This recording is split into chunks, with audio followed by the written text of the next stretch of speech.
Hello guys, and welcome to Football Fan Den UK. So we're here yet again, another live stream. We're getting some momentum going here now, guys. Love to hear your comments in the chat if you're just joining us. Obviously, big game today for Villa. First game without Steven Gerrard. So lots to talk about with regards to Villa. Obviously, so Villa fans will have been talking about it a lot over the last few days. But yeah, any of you guys want to talk about Villa, more than happy to hear from you. And also Brentford, we can't overlook Brentford, obviously. A really interesting game for the neutral. And just bear me a second, guys. Just as usual, running a bit late with one or two things.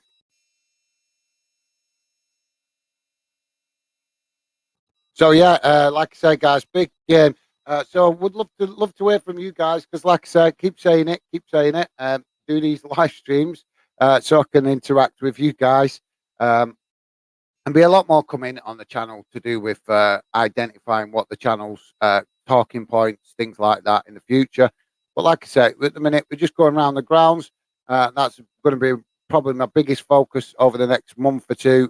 Definitely going around the grounds, doing some of these live match watch-alongs, and giving fans that might not know us about us the chance to find us. But yeah, we're here today for a big game. Aston Villa's first game without Steven Gerrard, as I said. They're currently sitting 19th in the league. Only one win in the last 5. Sorry, hang on a minute. That's just updated. Where is it gone? Sorry, 17th. Sitting in 17th. One win in the last 5.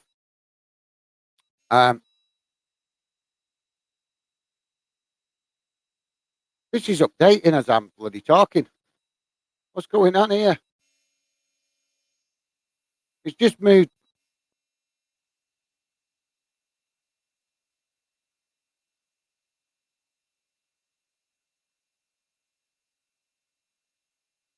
So yeah, Brentford sitting in 9th position. Sorry, guys. And the same, one win in the last 5. So both clubs will be looking for all 3 points today. The game's kicked off, guys.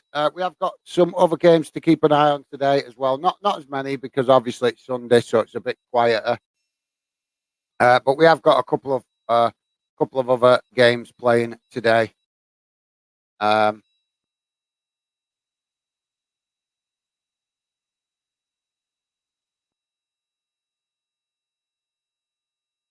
And Aston Villa took the lead, guys. 1-0 up. An early goal from Aston Villa.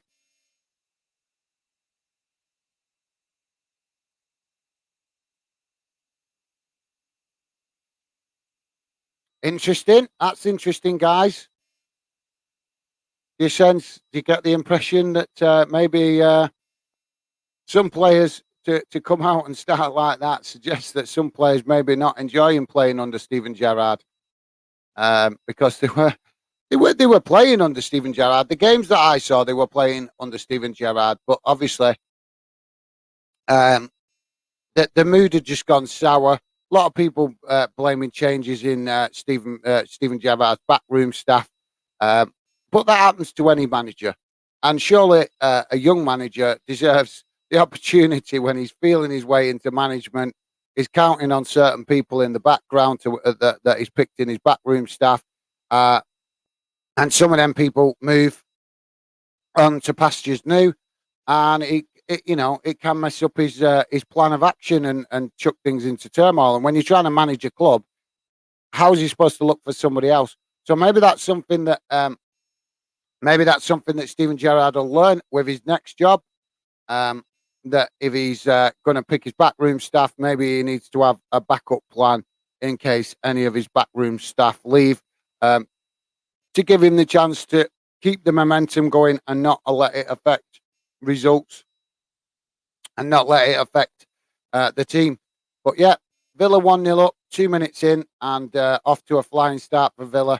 Because, like I say, it's going to be interesting to see how they play today because been so much said over the last few weeks and months about Steven Gerrard, Aston Villa generally, that, like I said, today we'll give a big insight into whether these players were actually playing for him. We always know there seems to be a reaction whenever managers move on. There always seems to be a reaction from the players. But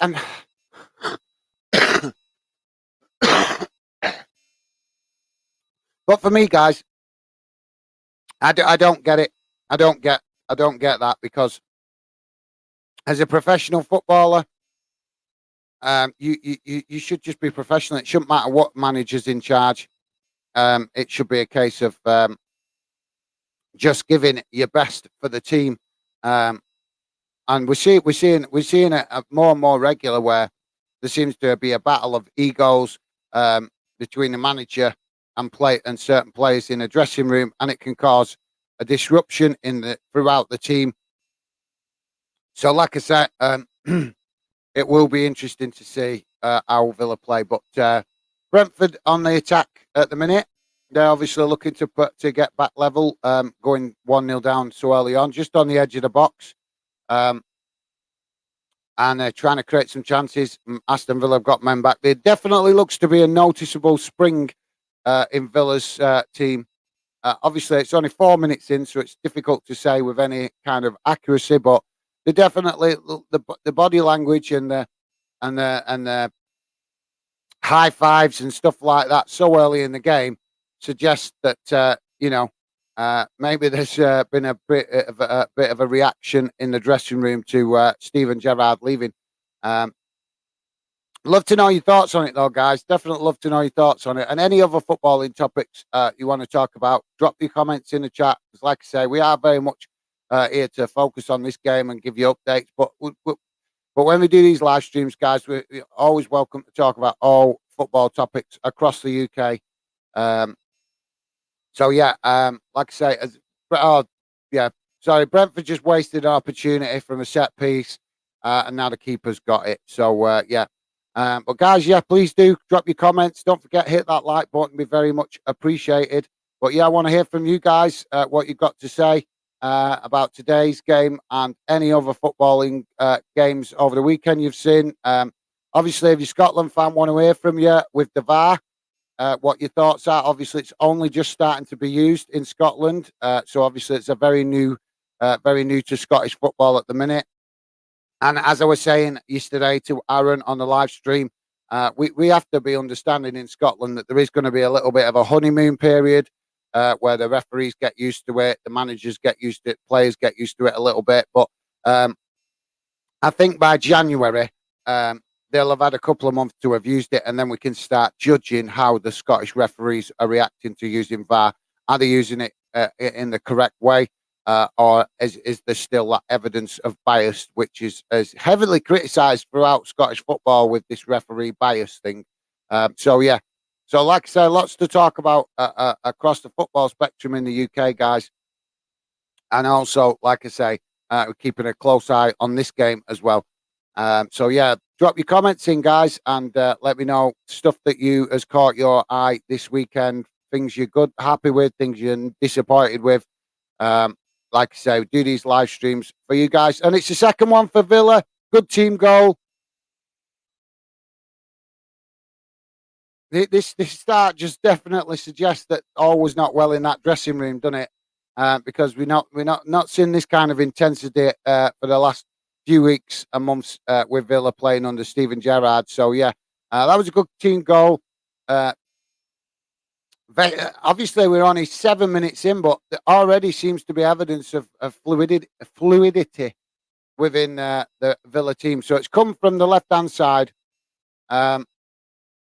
breaking into the box from the left-hand side and crossed in to a Villa player and tapped straight into the left-hand side of the post, or if you like, the left post, just past the keeper on the left post. And it's Danny Ings that's got the goal. Apologies if I can't keep up to date with the names, guy. I'm still learning how to do this commentary, so I'm trying not to worry too much about players' names at the minute until I get better at doing the general chat to give you guys, keep you guys informed of what actually is going on in the game. So yeah, you have to forgive me if I'm not fluent with players' names. And like I say, we're doing a lot of match watch alongs at the minute across the UK, so it's going to be it's going to be probably wiser for me at the moment just to concentrate on the teams and not so much on players' names. But yeah, so like I say, guys, please do hit that like button. Let's see who's in the chat. We've got Matthew in the chat. How's it going, Matthew? Matthew Bishenden, good to see you, mate. How are you? Hi, guys. How are you? Yeah, I'm good, thanks, mate. Great to see you. And let me know your thoughts on Inverness, big Inverness Cali Thistle fan. Obviously, it's a bit quiet in the chat at the minute, mate, but it does sometimes start off like that. Well, hopefully, some other fans will join in shortly. But yeah, good to hear from you, mate. And like I said, I'm good. Hope you are well. And let me know your thoughts if you're still there on Inverness and any other football topics that have caught your eye in recent weeks, mate. It'd be great to hear from you. But yeah, thanks for dropping in, Matthew.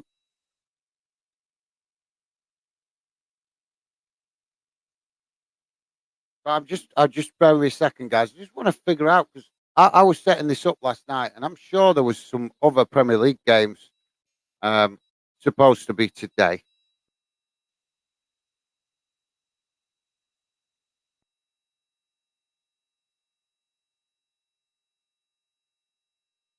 Yeah.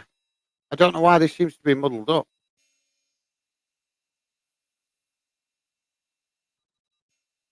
Something not going right with here with my information that I'm getting on my screen. I don't understand this.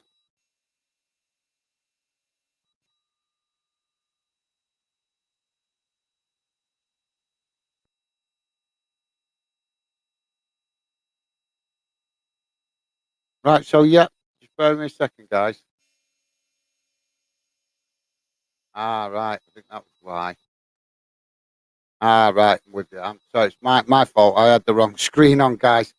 So yeah, we do have a couple. I knew we had a couple of other games on today. Um, so obviously 2-0 up for Aston Villa, the game we're watching, guys. Just a quick.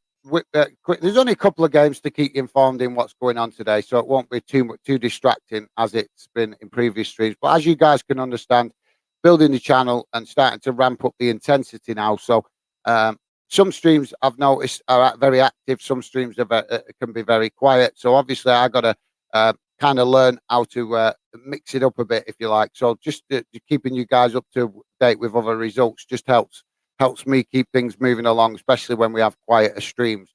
So just a quick look around the other grounds, guys. Wolves are playing Leicester, so Leicester 1-0 up there away at Wolves. Southampton playing at Arsenal, and Arsenal gone 1-0 up away at Southampton there. Leeds playing Fulham, and that's still 0-0. And then we've got the later kick-off in the Premier League, which is Tottenham Newcastle, and that kicks off at 4:30. I think there was one or two earlier games. Yeah, there was one or two earlier games in the Championship. I think they were dinner time kickoffs. Watford played Luton. Watford won 4-0. Luton had a man sent off. And similar in the Swansea Cardiff City game, Swansea winning 2-0, and Cardiff had a man sent off. So yeah, that brings you up to date with today's scores and results. What's gone on today, guys? So yeah, like I said, there's only a couple of games to keep an eye on. There's nothing going on in Scotland today that I'm aware of. Unless, Matthew, do you know of any games in the Championship today? I don't think they do. They don't do many games in the Scottish Championship on a Sunday. So I know I did definitely check for the Scottish Premier League at any games today, but I know there wasn't on. There was a game on Friday night, and the rest was played yesterday. So unless there's something going on in the lower leagues that I've missed, there's nothing going on in Scottish football today for us to keep an eye on. But yeah, I'm just trying to work out what's going because I was reading them scores then. I will come to comments in a minute, guys. I think there's a penalty. Yeah, there's a penalty here been awarded for Aston Villa. Brentford player. We seen it actually yesterday in another game. But yeah, Brentford player's got his hands all over him. And you can't do that. We keep seeing this. Why do defenders keep grabbing with both hands? We've seen it yesterday. I can't remember which game because I watched a couple of games yesterday. But there was a game yesterday where the player was practically bear hugging him. And it's like, what are you doing? You know, come on. These are professional defenders. Surely they know that you cannot put two hands on a player. You can get away with one and maybe one arm outstretched to use, strong arms to use to keep the the player at bay, but you cannot put two hands on a player in the box. You just can't do it. You're almost writing the script for a penalty.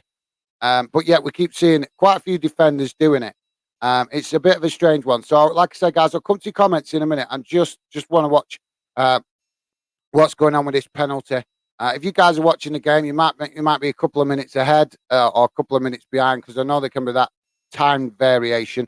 But yeah, just let's see what it's Danny Ings to take it, guys. So let's just watch what's going on here. See. Oh, yep, and it's straight into the back of the net. And no complaints. I've got to point it out again because I've been highlighting it the last few streams.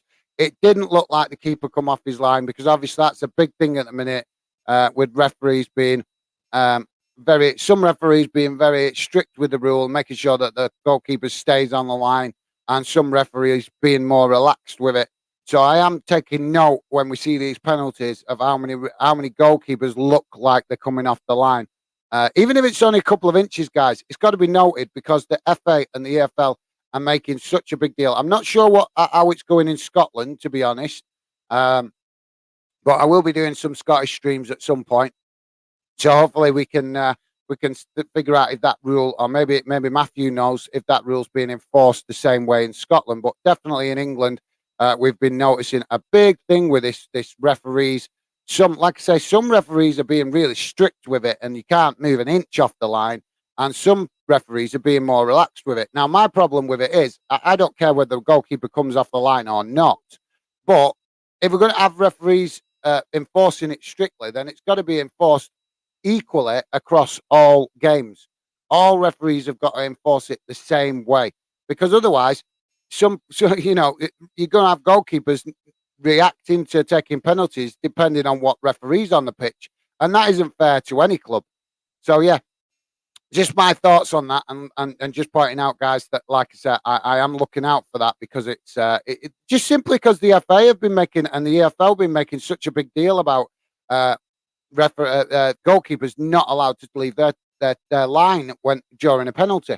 So if that's fine, if they want to do that, I'm not a big fan of it. But if that's the rule, then like I say, it has to be enforced equally.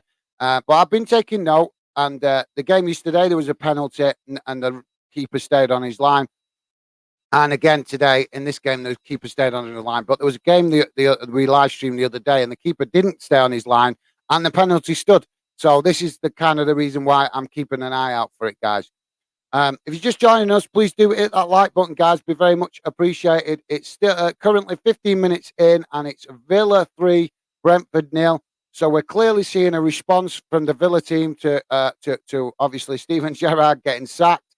A positive start in 15 minutes with a 3-0 goal lead would suggest that some of these players are happy that Steven Gerrard's gone. So it definitely indicates all was not well under Steven Gerrard. Just come to your comments, guys, and see what you guys are saying. Like I say, if you could, guys, and you're just joining us, please do hit that like button and drop your comments in the chat, because we want to hear from you guys.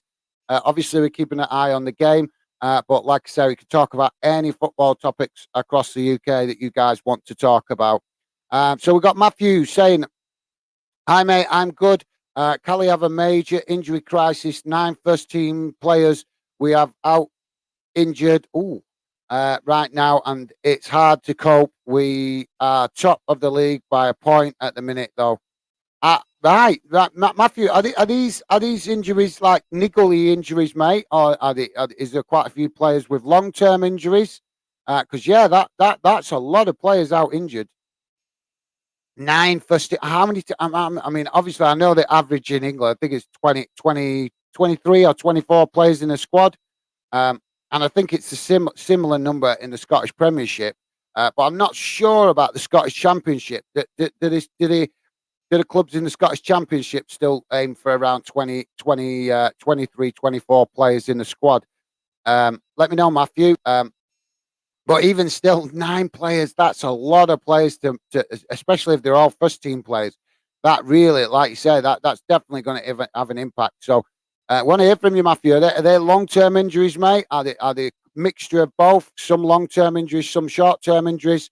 But yeah, I can understand your concern. But at least if you're top of the league, mate, that there is a little bit of room for to, obviously, I know you don't want to drop points, but if it comes to it because of the injury crisis that you're struggling to keep going, keep the momentum going, then if you sat top of the league, that gives a little bit of breathing space, for them mistakes, doesn't it, mate? If needed. Well, not so much mistakes, but obviously, like you know what I mean. If you can't play your first 11, what the manager would normally pick, then it means he's going to have to he might be forced into position of putting square pegs in round holes, so to speak. So that could impact results. And at least like I say, if you sat top of the table, it gives you that little bit of knowledge that you could potentially drop some points and still be close to the top of the table as and when them players start to come back from injury. So yeah, Matthew, thanks for that, mate. Appreciate that. Good update on that. Like I say, we're watching so many clubs. That's the kind of details I find difficult to keep an eye on because there's just so many clubs across the UK. And in fairness to you guys, that obviously I keep stressing that Fandent is about fans and not about any club. I'm trying to absorb as much as I can about as many football clubs as I can, so that I've got a reasonable good amount of general knowledge about clubs across the UK. But obviously, I'm working alone at the minute on Fandom. There is just only so much that I can absorb. I'm doing my best, guys. So please bear with me if I don't know enough detail. But like I say, even if I don't know enough details about your club, that's fine because you guys will always have better knowledge about your club than I can because it's your club. So I would always trust what you guys know about your club over what I know about your club, in most cases. So yeah, thanks for that, Matthew. Appreciated, mate. And yeah, that's a good update. Like I say, it gives me a better understanding of Inverness. And I've read some of your posts on Instagram occasionally, but like I say, I've been trying to focus so much on getting motivated with these live streams and getting everything set up and getting into it more that I've kind of been reading a lot of posts just in passing and stuff like that, and just trying not to be too distracted because obviously there's only so many hours a day I've got to work on Fandom, and that can sometimes mean that I feel really under pressure to get kind of like 8 hours work done in 3, if you get my meaning, guys. Excuse me. So yeah, so Matthew saying hopefully get some players back soon. I'm watching Southampton v Arsenal right now. All right, yeah, cool, mate. Not wrong with that. Yeah, Arsenal 1-0 up in that game. Right, like I say, cool. Yeah, it was an interesting game, but I thought obviously I'm trying to target games that are less not on the telly at the minute because not on the mainstream media like the big channels, Sky and stuff, because that it's just I'm not going to get the audience and the fandom community going if I'm targeting games that are well publicized by the big media companies. So obviously we're trying to grow the fandom community and the audience. So obviously I'm targeting games that might not have the same kind of coverage as some other games. But yeah, Matthew, thanks for that, mate. Appreciated, and I'm sorry to hear the injury crisis for Cali, but at least you guys are riding high at the top, and I really hope you have a really good season this season because you came so close to getting promoted last season, just missing out on the final stage in the playoffs, playoff final, and I think the playoff final in Scotland. I've said it before. It's a disgrace. It should be reformatted because it's just not fair to the teams trying to get promoted that they have to play a team that's been in relegation form all year, and that team gets a second chance by playing a one-off game. Well, you know what I mean. It's not a one-off game. It's still 2 legs, but you know what I mean, obviously, Matthew. But yeah, hopefully you guys can do it this year by automatic promotion rather than having to go through that whole playoff uh, um, melee, so to speak. But thanks for that, Matthew. Appreciate your input, mate. And yeah, like I say, if you can let me know about them injuries, if you're still there, whether they're long-term injuries, short-term injuries. Like I say, just interested to know because you pointed it out. Because like I said, that's quite a lot of injuries. So we're just having Aston Villa chipping a ball into the box from the left-hand side. It's gone right across the goal, straight across. Tried to clear from Brentford player, but it's not cleared. It's only cleared about 5-10 yards, and then an Aston Villa player has come running into box and chipped and kicked it out. So yeah, a corner for Villa.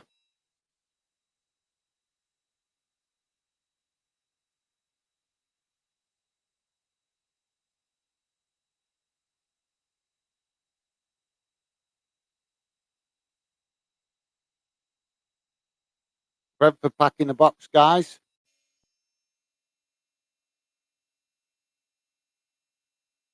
Oh, it's a good ball into the box now, but not well. It looked like a good ball into the box initially, but then as it's carried on going, moving across the sky, it's kind of gone further and further back. But it did look initially, it did look like it was going to land in the heart, right in the heart of where all the players were. But eventually, it's just floated straight past them. And for some reason, the referee has blown a whistle and basically disallowed the corner, and it's gone for a free kick. So yeah. Hello, X, dropping in up the Villa. Hello, Ella. How's it going, mate? Not spoke to you for a while. Yeah, obviously, big Villa fan. Love to hear from you if you're still there. Your thoughts on Steven Gerrard getting the sack. Are you happy about it? You disappointed about it? Did you think was you hoping it would work? Or are you just relieved that he's gone? Love to hear from you, mate. If you're still there, your thoughts on Villa, obviously, and Steven Gerrard getting sacked. But yeah, obviously, a really good performance so far. 25 minutes in, Villa 3-0 up, and they've come out flying. So a bit like I say, a lot to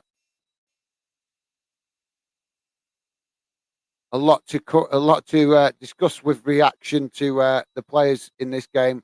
It's definitely showing that they seem to be quite happy that Steven Gerrard's going. If we're judging the performance,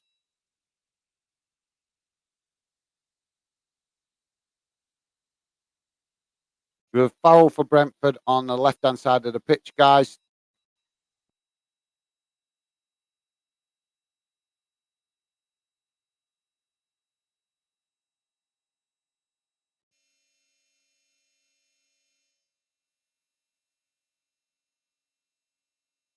So long ball up the pitch for Brentford. They're just passing it about on the left-hand wing, and now it's crossed directly across the pitch.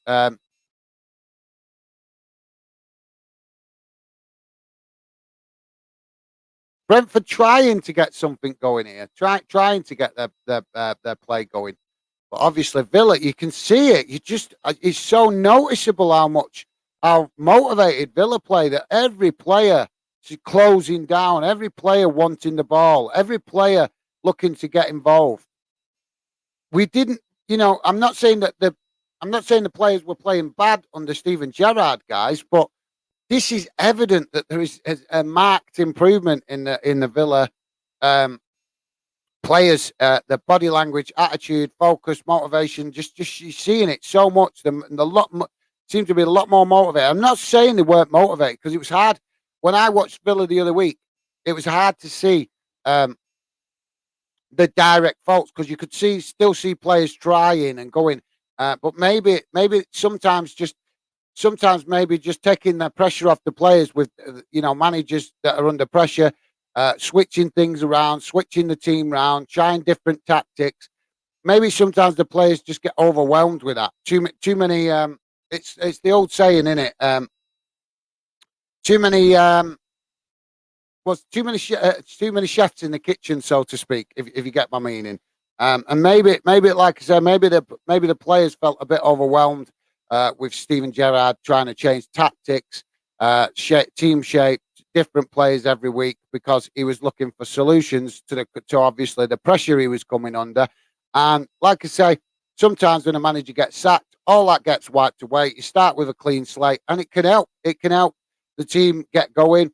It can help the players find that extra gear that they were missing, because, like I said, they could just feel overwhelmed with the amount of information coming at them from a manager under pressure. So yeah, we're seeing a marked improvement here, guys. Definitely. From where I'm sitting, but I don't watch Villa every week, so it's not obviously I can't judge it as well as a Villa fan that watches every week. But from where I'm sitting, there definitely seems to be a real desire from the Villa players to get a positive result today.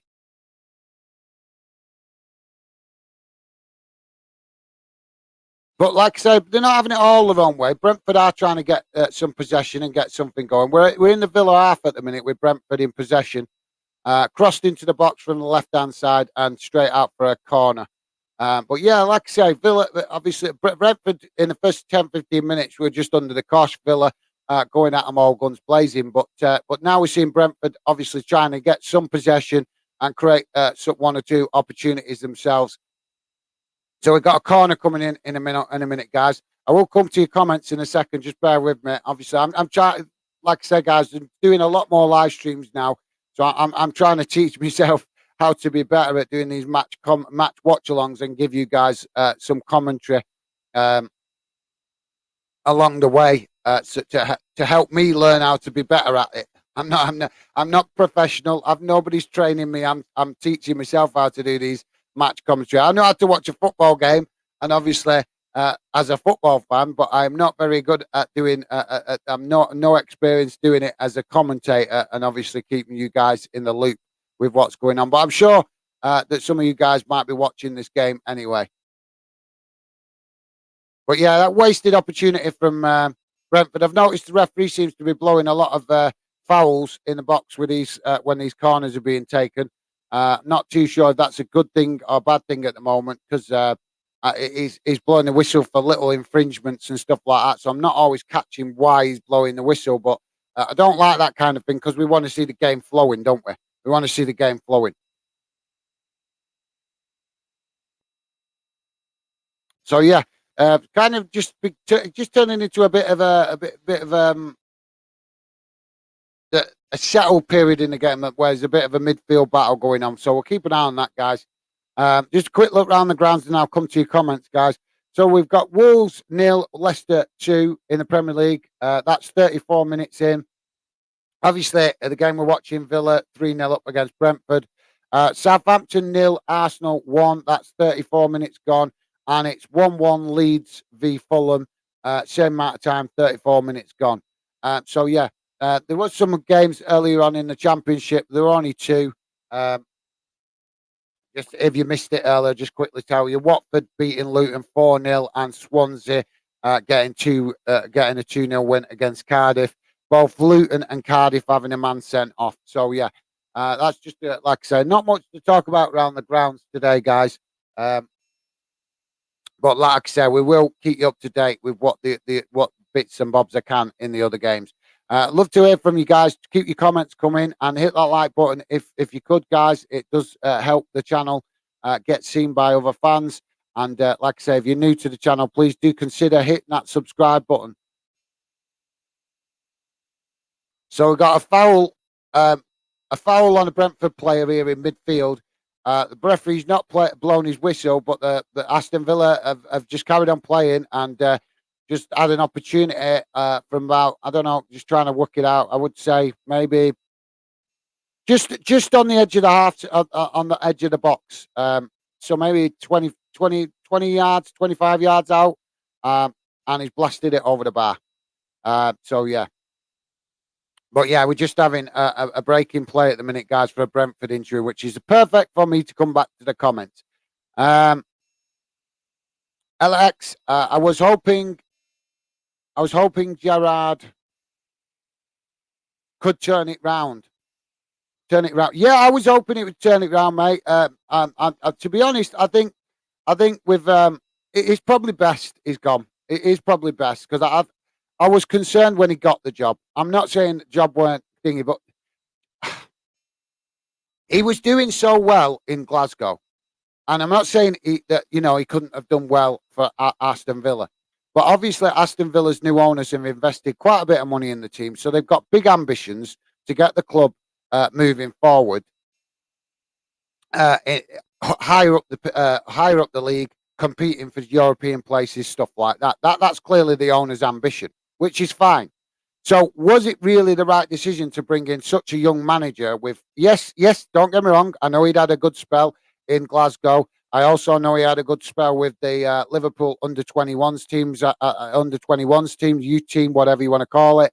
Um, but that's still very limited experience. Um, and clearly, we all know that during his time at Rangers, he was very much learning on the job. So he kind of chucking a tadpole into into a river full of big fish, so to speak. And this is my concern with the kind of managers coming through like now that we're seeing. Steven Gerrard, the likes of Frank Lampard. Too many of these owners with these big ideas and big ambitions chuck them in at the deep end and then don't give them the time to turn it round. Then we risk losing more potential young managers that could be successful. And when I say that, obviously me being an older guy, I can remember back to other players, other managers that have come and gone. And one manager that sticks in my head that is a some people would say he creates his own problems, but he's tried to be a manager and he's struggled, and that is Roy Keane. And now we find that he's not getting many opportunities to go into management because he's been labelled as a difficult manager for players to play under because of what's gone on at the likes of Sunderland and stuff like that when he's managed there. Now, for me, Roy Keane would probably be a fantastic manager for the likes of Manchester United, but he's never going to get that opportunity because he's not having the chance to prove himself at a lower level, at a championship level, stuff like that.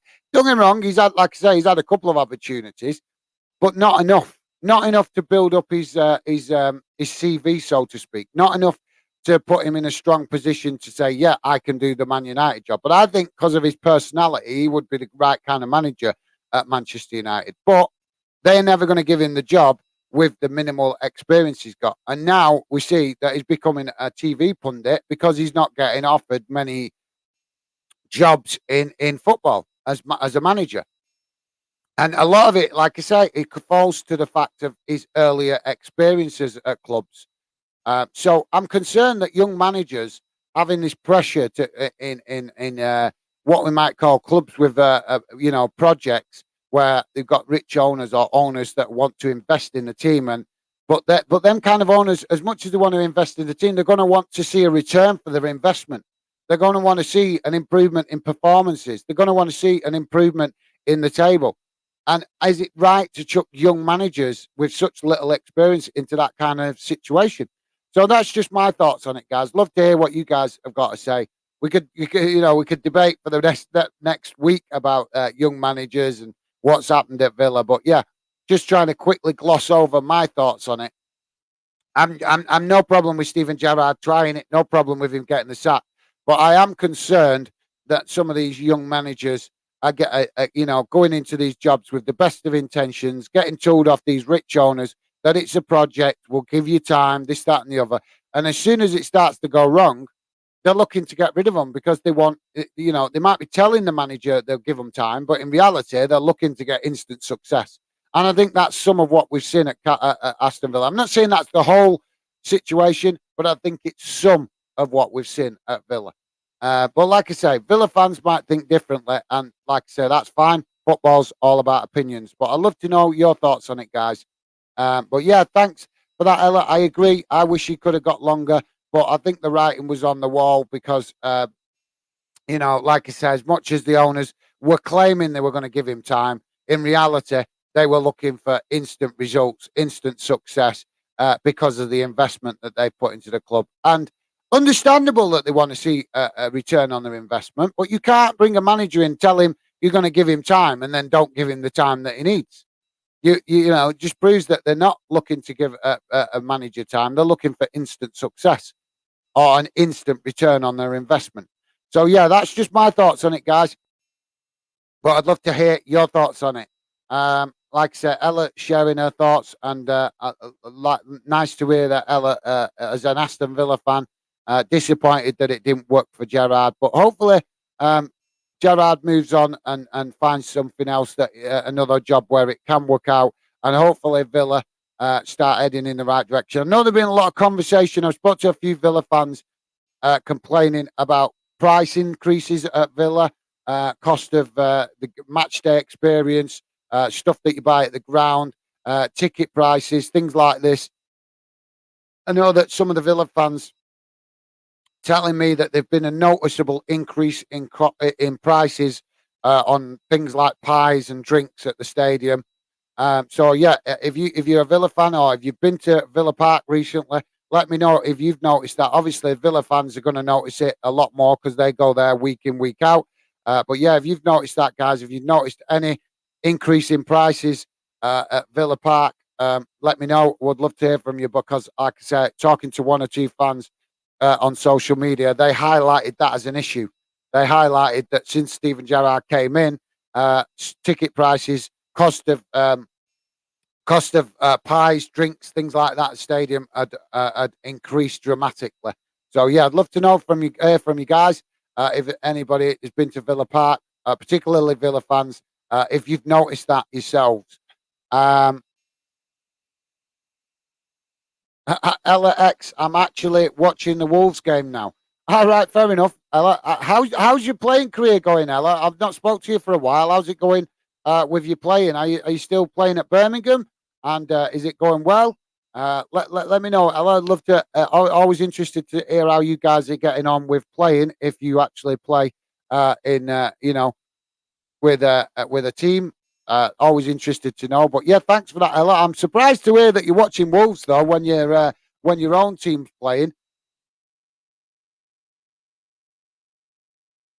Oh, and it's Villa applying the pressure now in the box. Goalkeeper's just saved one attempt, but Villa still got Brentford hemmed into the box. And another long ball, a long shot from about 30 yards outside the box, and the keeper saved that as well. The Brentford keeper definitely being tested this afternoon and getting a workout. He's just made two fantastic saves, to be honest. Well, the second one was definitely a good save. The first one happened quite quickly, so I didn't actually see enough of it to comment. But he's definitely he's trying to keep Brentford in the game with a chance. But the Brentford players not exactly helping him out here. It seems like Aston Villa versus the goalkeeper in the last couple of minutes. Um, but yeah, I'm sure the Brentford players will be getting a stern talking to in the dressing room at half time. But you guys, I will come to your comments in a minute. Just bear with me. Obviously, trying to keep you guys up to date with what's going on in the game as well. So just bear with me. If you're just joining us, please do hit that like button because it helps more fans see us. And if you're new to the channel, please consider subscribing. Give us a chance. See what if you like what we're doing with the Fandom project. So Villa on the right hand side now in possession and still trying to keep the pressure on. Brentford have managed to push out a bit more, but like I say, Villa's trying to turn the screw here to get a fourth goal before half time. We're 41 minutes gone, guys. Like I say, only a couple of minutes till half time, but well, it's actually gone out now for a Brentford throw in. But yeah, as like I said, Aston Villa looking like that they were trying to apply the pressure there to get a fourth goal. We're just a breaking play at the minute, guys. We've got a player, Aston Villa player down injured. He's holding his groin, so it suggests that it might be a hamstring, something like that. But obviously, it keeps flashing from one picture to another, so I'm struggling to work out what's going on here. But we definitely got a Villa player down.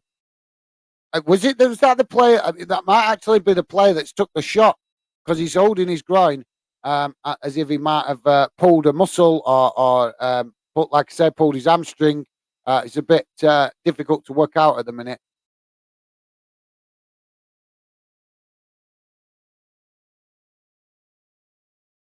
The medical team just assessing him at the minute to see to figure out what he's doing, but definitely seems to be some kind of leg injury.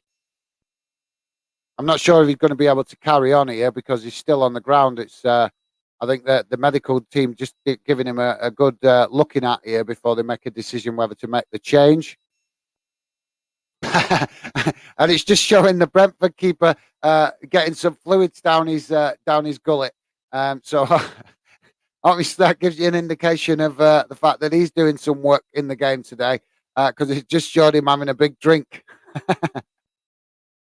So that compliments to Villa, I suppose. That's a compliment to Villa that they're giving him a good workout, that he feels he needs some hydration, so to speak.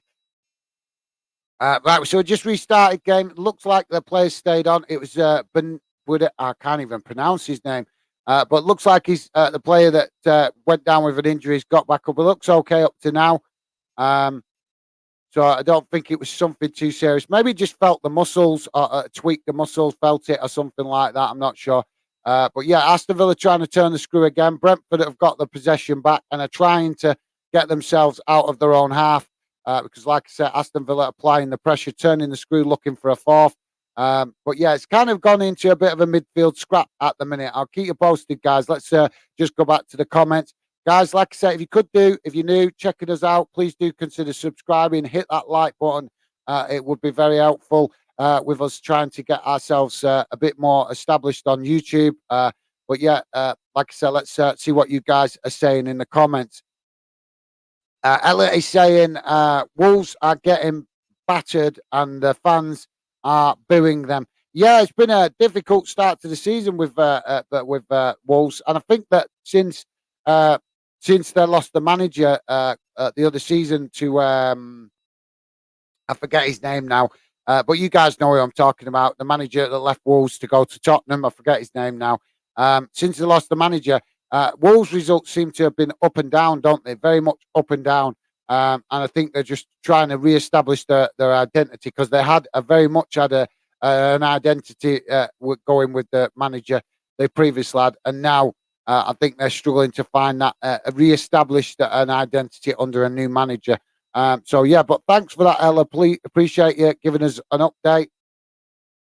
Like I say, um, yeah, the 2-0 down, aren't they, against Leicester? So 2-0, Wolves nil, Leicester 2. So yeah, thanks for that, Ella. Appreciate giving us some insight, mate. Much appreciated. So we're just on the half an hour on full time, guys. 45 minutes and 3 minutes added on. So only 3 minutes added on. Callum G, hi pal, hope all is well. Yeah, thanks, mate. Yeah, I'm good, thanks, mate. Hope you are doing good. Thanks for dropping in. Have you got any thoughts on the game today with Villa or any other games that are going on? There's only Premier League games being played now. There was, like I say, 2 Championship games played at dinner time, but they both finished. Like I say, so we just got the Premier League games this afternoon. But yeah, thanks for dropping in, Callum. Appreciate the support, mate. And yeah. Hope everything is good with you. And like I say, drop any thoughts in you've got for today's games if you're watching any, mate. Always appreciate the support, even if you guys can only drop in for 5 minutes. Pompey World, finally I get to catch up, Football Fan Den Live. How's it going, Pompey World? I've noticed that you've been struggling with your obviously you've had, I think you told me a few weeks ago you had an operation, mate. So hopefully you're well on the way to recovery. I've been looking out for you doing some live streams, mate, to see if I could drop on and show you a bit of support, but I haven't noticed any. So yeah, but hopefully your operation went. Obviously, I know your operation went well, but initially, but hopefully you're on the road to recovery now, mate, and feeling much better. And yeah, like I say, let me know how you're feeling. And thank you very much for dropping in, mate. Very much appreciate you coming getting involved. And like I say, I had been looking out to see if you were active on your channel, but I presumed that you weren't active simply because you, like I say, you told me a few weeks ago you was having an operation. So hopefully everything is well with that, and you are well on the road to recovery, mate. Let me know if you're still there. Let me know in the comments, mate, how you're feeling and how your recovery is going, and when you expect to be back on your channel. Leeds 1, Fulham 1. Yeah, cool. Like I say, some couple of games going on around the Premier League today. But thanks for that, Pompey World. Obviously, I'm sure Leeds fans will be wanting to get a good win at home to Fulham. Fulham been doing quite well up to now as well this season. So yeah, be interesting to see what happens, how that one ends. Leeds v Fulham. I'll come back to the comments in a minute, guys, because we just got another. Well, it looked like another opportunity for Villa, but it's ricocheted off. Well, I say ricocheted. The player's gone to kick it in, and it's bounced straight off a Brentford player and out for a throw-in. So just coming up, we're just having the 3 minutes added on. So I think the ref might just let. Yeah, the throw-in's gone in and the half-time whistle's gone, guys. So yeah. So a big first half there for Aston Villa. Obviously, there'll be a lot of assessment on that first half and the way the players reacted to Steven Gerrard being sacked. There'll be lots of comparisons and stuff like that, I'm sure, by the football community, the pundits and stuff. But yeah, good first half for Villa. Disappointing for Brentford, but I think they always knew that they was going to be under the cosh. All the goals coming within a 14-minute period. First goal 2 minutes in, second goal 7 minutes in, and third goal 14 minutes in. So a really strong start to the game for Villa. Thanks for that, Pompey World, mate. Appreciated. Elliot X is saying Villa tickets are like £50 a game, Wolves £23 a game, Birmingham £15, and West Brom have season tickets for under 17s at £23. £1 per game, mind you. That's £1 too much. I think a bit of banter there going on.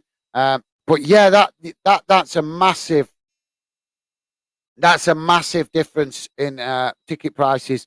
But yeah, that's shocking. £50 for a game. Is that for an average game, Ella? Because obviously, I know when my own club Bolton were in the Premier League, the tickets price tended to vary depending on we play. I think the average ticket price, I mean, going back a few years, but when Bolton were in the Premier League, I think the average ticket price at the time for like a game against a team that might be considered on the same level as Bolton. So, for example, like Bolton v Stoke, because Stoke were a Premier League team when Bolton were in it. I think that was an average of about £25 a ticket. And then obviously Bolton would charge a bit more when they were playing the bigger clubs like Man United and Liverpool. I think maybe then it was like £35 a ticket.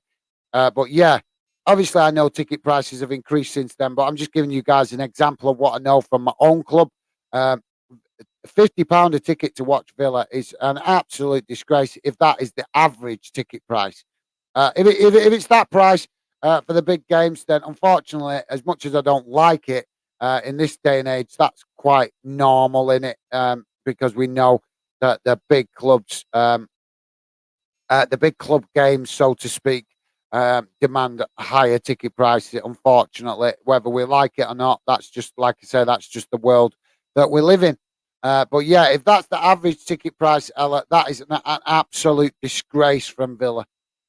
Because that's just clearly the new owners looking to maximize their profits from ticket revenue.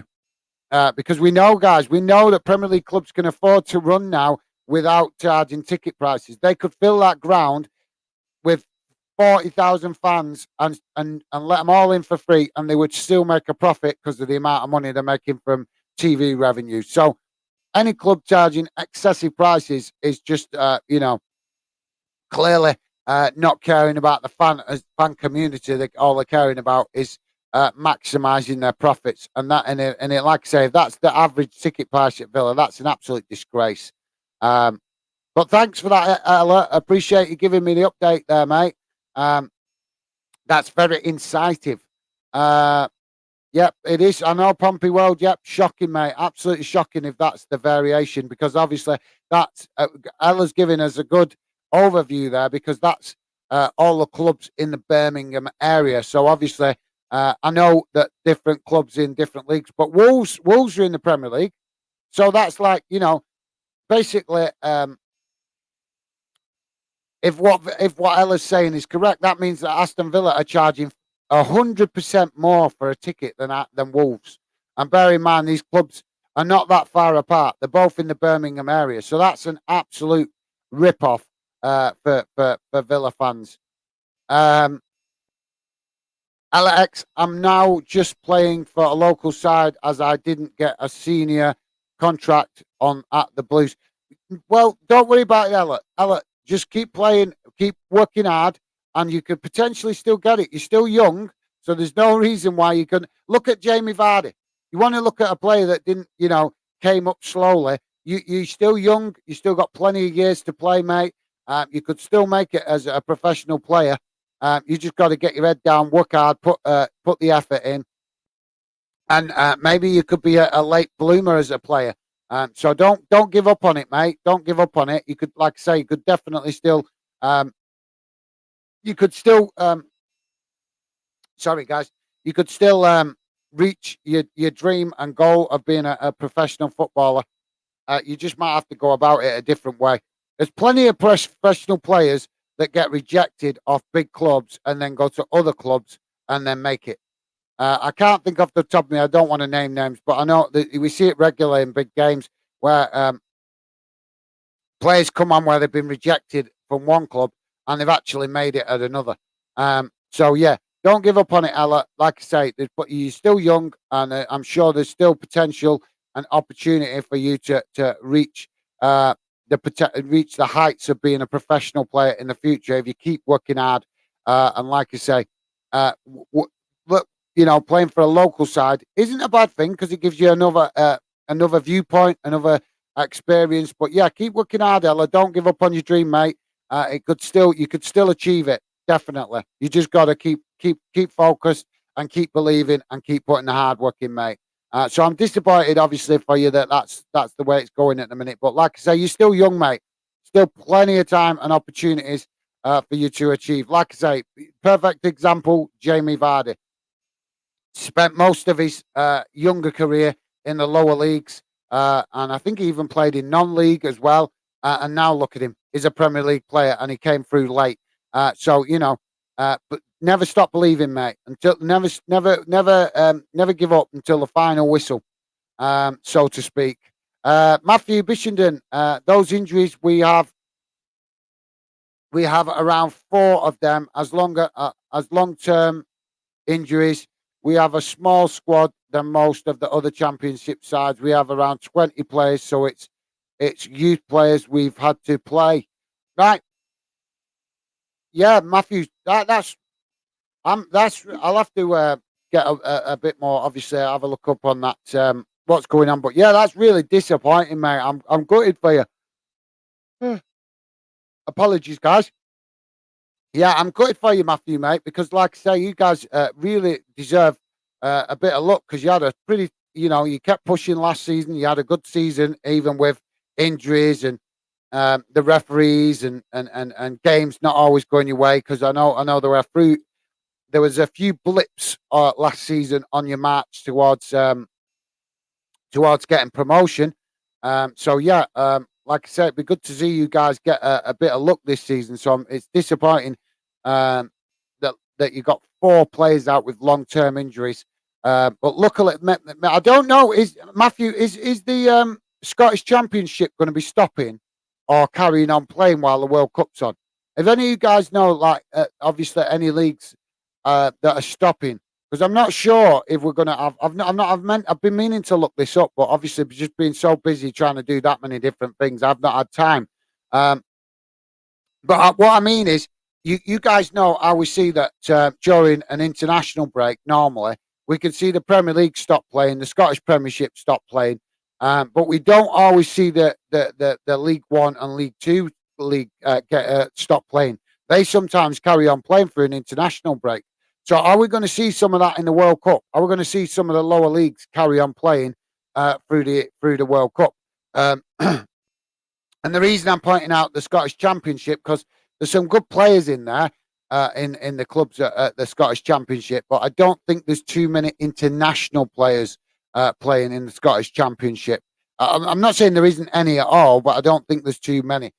So obviously that means that if there's not many international players, it's going to have less of an impact on the Scottish Championship. So they potentially could carry on playing. So yeah, let me know, Matthew, because obviously if you guys are breaking up for the World Cup along with all the other leagues, that gives the time the club some time to get some of them injured players back and on the road to recovery. and potentially also make plans for the January transfer window to invest a little bit in the squad depth to help keep the push for promotion going.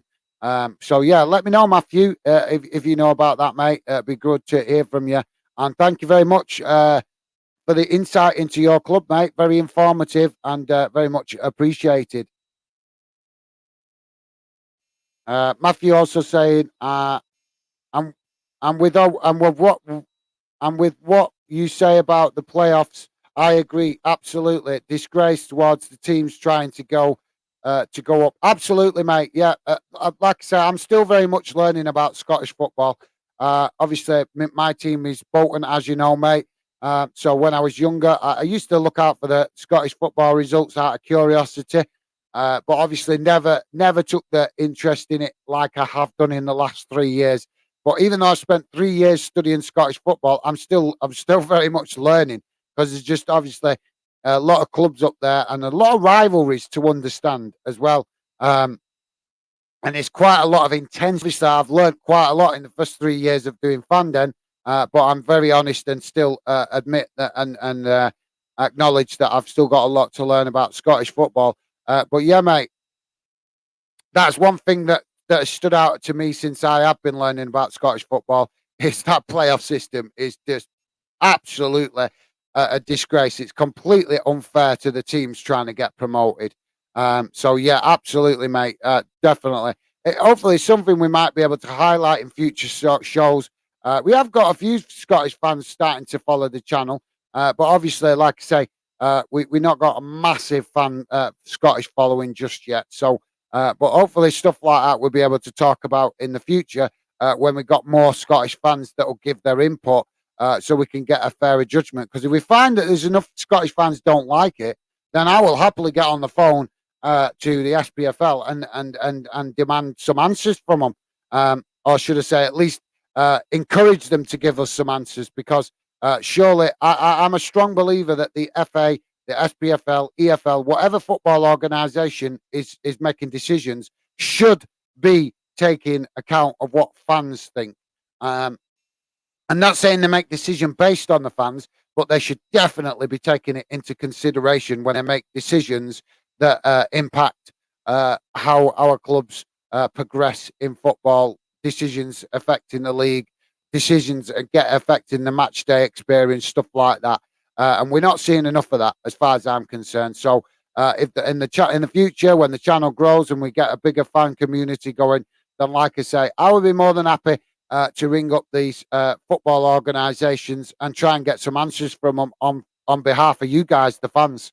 But like I say, at the minute, we're very much focused in just growing the fandom community to give us hopefully a stronger fan community to help the channel in the future. But yeah, thanks for that, Matthew, mate. Appreciate you acknowledging that. And yeah, like I said, that's one thing since I've been following Scottish football that has really annoyed me, because how Scottish fans tolerate that, I do not know. It's just wrong. If how a player that's a team that's been pushing for promotion all season should not have to should not have to have their season decided on playing a team that's been pushing to avoid relegation all season. But like I said, that's just my opinion, and it's nice to know that one or two Scottish fans do agree with it, because I think good follower of the channel, Aaron. I think I've spoke to him about it as well, and he also agreed that it was a bit out of order. But thanks for that, Matthew. Appreciate it, mate. Pompey World. Thanks, Gaz. Thanks, Gaz. I'm feeling much better. Still in recovery, but getting there, mate. Yes, I had stopped my live streams on on my channel for the moment. For the moment, I'm doing something new. I'm working on a project. All right, okay, mate. Fair enough. I'll have to catch up with you sometime and see what your project is. But what are you still doing? Are you still going to be doing the channel, or have you given up on it? Let me know, mate. I would love to hear, guys. Just to let you know, the teams are just coming out. I'll come back to the comments in a minute, guys. Please, like I said, do hit that like button if you could. Just quickly let you know what's going on in the other games before the second half gets underway. Half time, 50 minutes in, and it's Wolves nil, Leicester City 2. Obviously, the game just about to restart for Villa Brentford, which is 3-0. Southampton nil, Arsenal 1. And that's just kicked off, 48 minutes gone. And Leeds 1, Fulham 1, which is also 48 minutes in. If you don't know the results from the earlier kickoffs today, guys, there was two games in the Championship dinner time kickoffs. It finished Watford 4, Luton Town 0, with Luton having a man sent off, and also Swansea finished against Cardiff 2-0 to Swansea, with Cardiff also having a man sent off. Obviously, I don't know the details of them sending off because I was busy getting a little bit of the live for this live stream, so I didn't have time to watch it. But yeah, it looks like some talking points in the Championship dinner time kickoffs today. But yeah, the game's just kicked off again, guys. So we just literally started the second half. So let's see how the second half goes for Villa vs Brentford.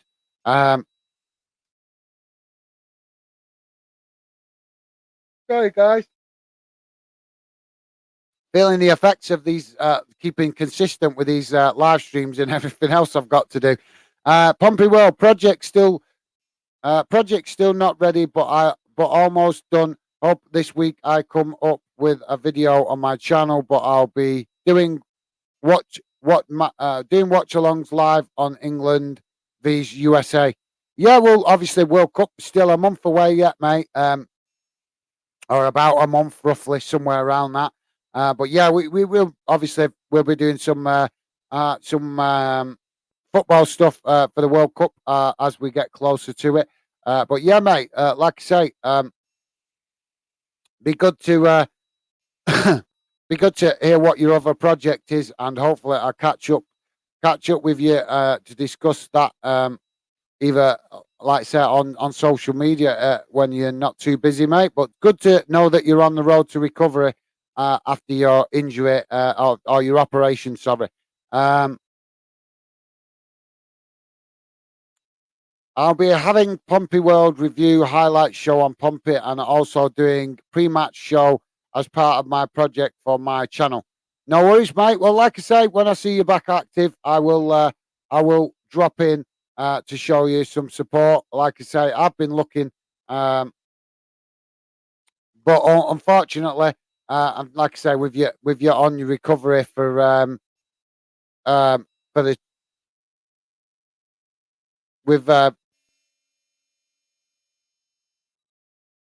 with you guys, obviously. Sorry, I've lost my train of thought there. Yeah, sorry, with you being on the road to recovery, mate, after your operation, I thought that was why you weren't very active, and understandably that you're spending the time recovering. But yeah, hopefully I'll catch up with you, mate, on your channel when you're back active. And like I say, if you're feeling better soon, hopefully catch up with you some on social media as well. So, guys, we're just into the second half, about 3 minutes in. Trying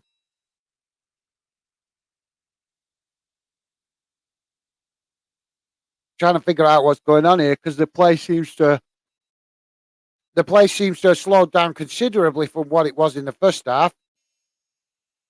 But maybe just each team just coming out with looking for their second win, so to speak. But hopefully we see it get going in a minute. But there's a bit of it's only, like I said, 2-3 minutes in, and we've seen a bit of stop starting. So I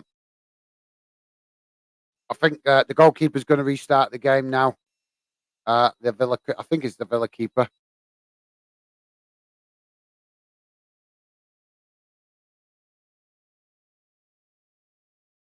Yeah, so Villa in possession. Yeah,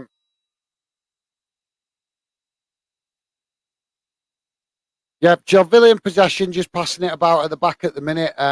Obviously looking to feel their way back into the game after their halftime break. Not much to report at the minute, guys. Not much to report. I think both teams just coming out and just feeling the way. Obviously, um, Villa will start the game a bit slower this time than they started the first half, because the first half they came out all gun blazing. But now with the 3-0 lead, they've got something to protect. And obviously, we won't want strategy's probably changed now with having such a comfortable lead. But I'm sure they'll come out looking for that fourth goal to just try and kill it off. But we'll see. We'll see, because, like I said, Brentford, even though Villa scored 3 goals, Brentford did try in that first half to create some chances. To just obviously with the momentum that Aston Villa got going in that first half, Brentford struggled to find their own momentum. And on the few occasions when they did get the ball and try and do something with it, they did try to get forward and find gaps in Villa's defence. So we're just getting an Aston Villa corner now, guys. I will come back to the comments in a second. Let us know your thoughts in the chat. Will be good to hear from you guys. And don't forget, please do hit that like button and consider subscribing if you're new. Give us a chance. See if you like what the channel and the project is about. So the corner's gone in, guys. Cleared by Brentford, and Brentford trying to get on the attack up the right, the right hand side of the pitch on the wing. But just some good defending from Ashley Young. Has kicked the ball out. Well, I think it was Ashley Young. Kicked the ball out for a throw-in and stopped Brentford getting any momentum going.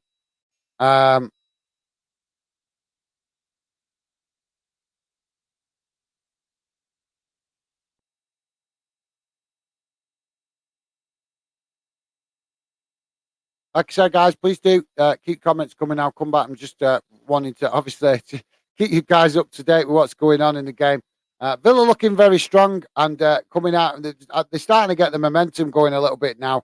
They're having more possession in this second half. Obviously, we're only 5-6 minutes in. But they kind of got, we're not seeing much up the other end, really, for Brentford.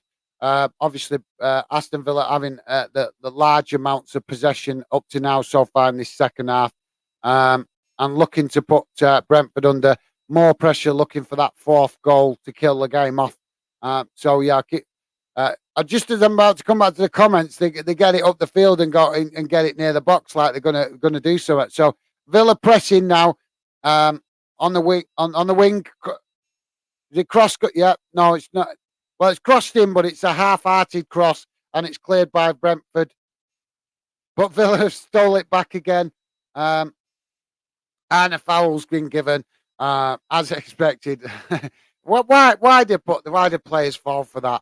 It looks so comical, good, doesn't it, guys? When we see players going over these days, because they go over so much. Well, I don't know. Maybe I'm showing my age, but to me, players these days seem to go over a lot easier than what they did back when I was younger.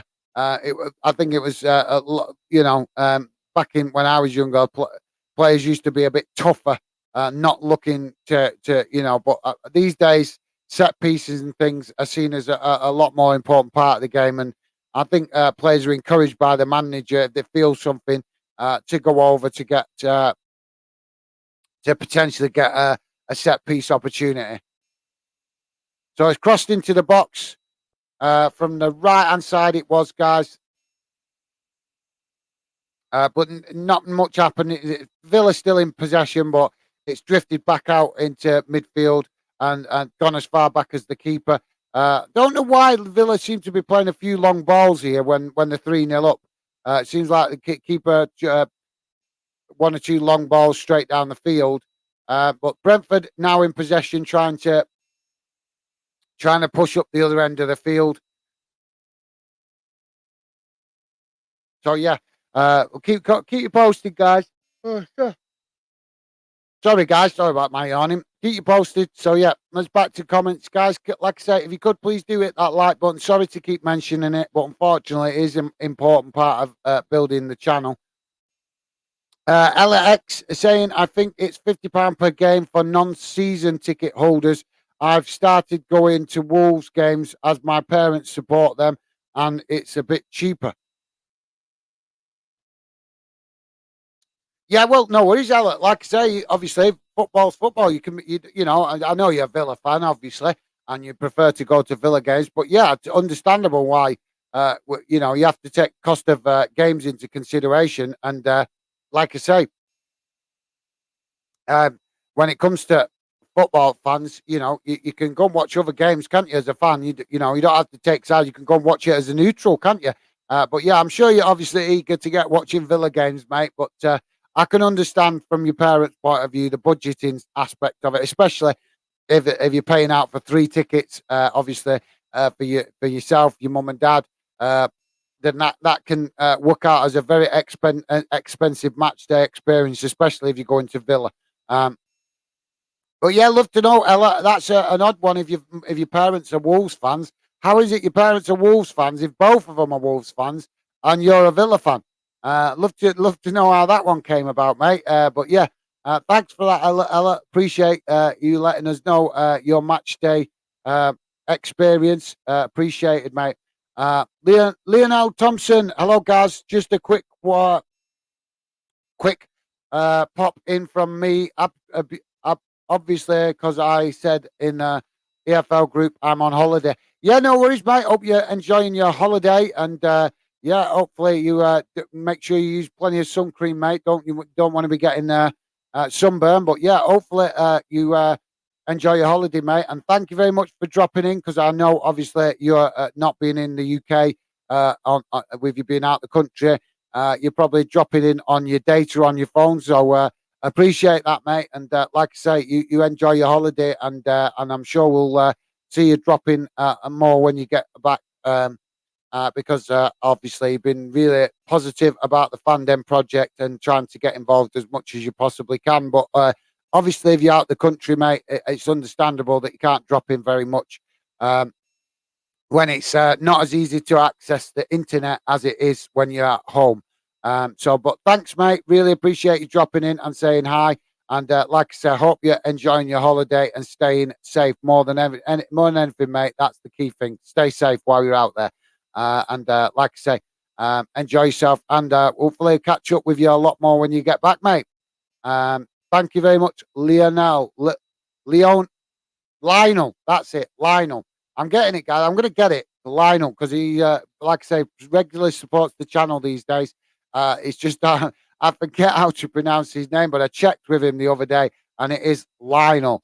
I'll get it. I'll get it eventually. Aaron Hart, how's it going, mate? All right, guys, mate. How are you doing today? I'm good, thank you very much, Aaron.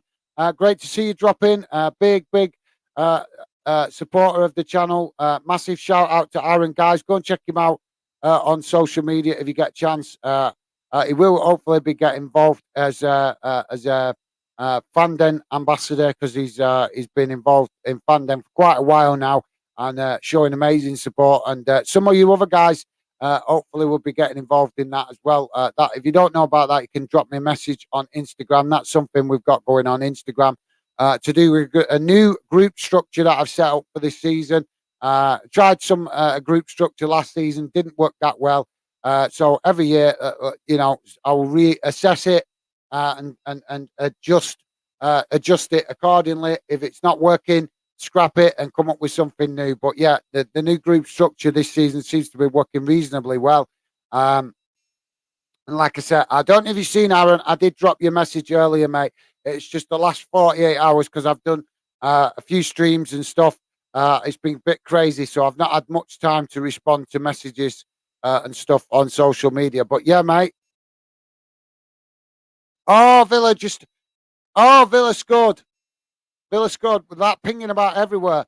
I'm not sure if you guys are watching it, but that was a ball bouncing about on the edge of the box, and it took about 3 attempts for the Villa player to slot it home. It basically pinged off the keeper. I think it pinged off the keeper, pinged off the post, and eventually the players have managed to slot it in. It all happened so fast, and I was obviously responding to you guys in the comments. I didn't see clearly. I just seen the ball pinging about all over the box, and the Villa player, trying to put it in the box. I'm just getting a recap now, guys. So it's come across from the the left hand side. Sorry, Brentford players tried to clear it, but not got enough on it. The Villa players Then it's fell to the Villa player. He's kicked it. The referee saved it. Then he saved it again, and then a Brentford player has also blocked it. And it's eventually, I think it was about the third or fourth attempt. It's bounced off everywhere, guys. Bounced off the keeper, bounced off the defender, bounced off the post. But eventually, the Villa player has managed to slot it in. Uh, that was you do feel for teams when they're trying to keep it out. Like, I mean, obviously I've no preference who wins this game, but any team that where you see that they're working hard trying to keep it out and it's bouncing all over the box, off the post, off the player, off defenders like that, you do kind of feel for the team that's the team that's defending. Because it seems like you're not going to get any luck when you see it all bouncing all over the place like that, and it still ends up in the back of the net.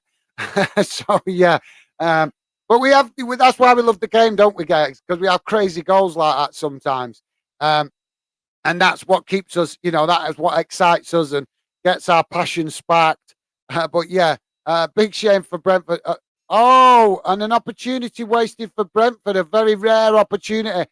They took one shot. I think keeper saved it, rebounded out, and fell to another Brentford player, and he's hit it wide. And it looked like he had a good angle to blast it straight back at the net, but he's fired it wide. Yep, he's fired it just wide of the post. Good opportunity that for Brentford, considering they've had such little opportunities on goal. So yeah, almost a quick response to the fourth goal from Brentford. But yeah, like I say, it's looking very much like an Aston Villa win at this stage. And it looks like Brentford are looking to make a change here, guys.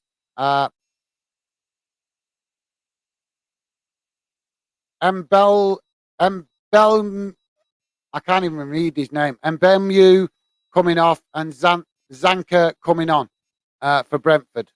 Forgive me if I'm not pronouncing these names, guys. Like I say, so many clubs across the UK and are covering so much football. I just cannot learn every player's name, unfortunately. But I will always have a go. I'll always try to pronounce the name as best I can.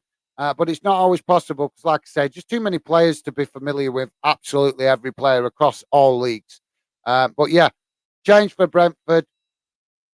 And looks like now Brentford trying to take some pressure off themselves by keeping a bit of ball possession and creating one or two opportunities on their own. Another shot for Brentford, but saved by the keeper. So yeah, like I say, Aston Villa looking the stronger team, but Brentford not looking like they've give up on trying to create opportunities. But obviously, it's not looking great for Brentford turning it round now, being 4-0 down. But they haven't given up creating their own chances, trying to make something happen at the other end of the field. So credit to Brentford for that, because look, how many times, guys, do we see clubs go a couple of goals up and the other team just then give up and concede more? So in fairness to Brentford, yes, Phil 4-0 down. Sure, Brentford fans won't be happy about that. But you have to give them credit that the Brentford players are trying to keep going. So yeah, sorry if I'm rambling on, guys. Like I say, another change coming here, guys, for Aston Villa. 62 minutes gone, and it's. I'm just trying to work out who's coming on if I can manage to manage the name. Dendonka off and McGinn on. So yeah, Dendonka off and McGinn on. So yeah. Obviously, a bit of experience being brought on there for Villa with McGinn. So yeah, guys, obviously that's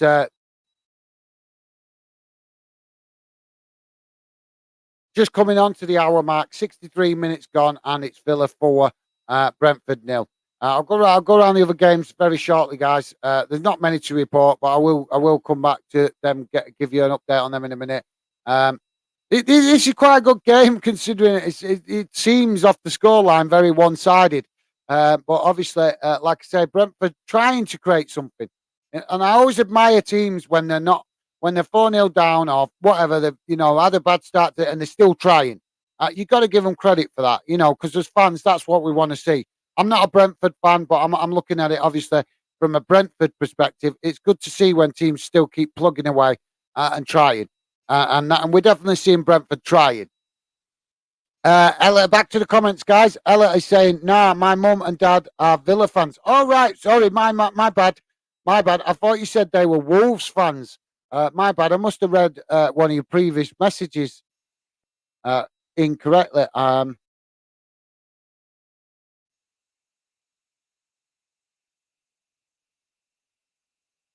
Yeah, you did. You put it there. I've started going. It says there, I started going to Wolves games as my parents support them, and it's a bit cheaper. So yeah, you gave me the indication, Ella. I think you maybe wrote it wrong, mate. But it definitely gave me the indication that your parents were Wolves fans, mate. So, but I think what maybe you was meaning was that they're Villa fans, but they also support Wolves as well. So I think maybe that's what you're meaning, or I've just read your message wrong. So my bad, either way, mate. But thanks for that, Ella. But yeah, like I say, nothing wrong with that, mate. I occasionally go to other games because tickets can be cheaper, stuff like that. Sometimes in the past, I've done it anyway. Um, just because I'm a football fan.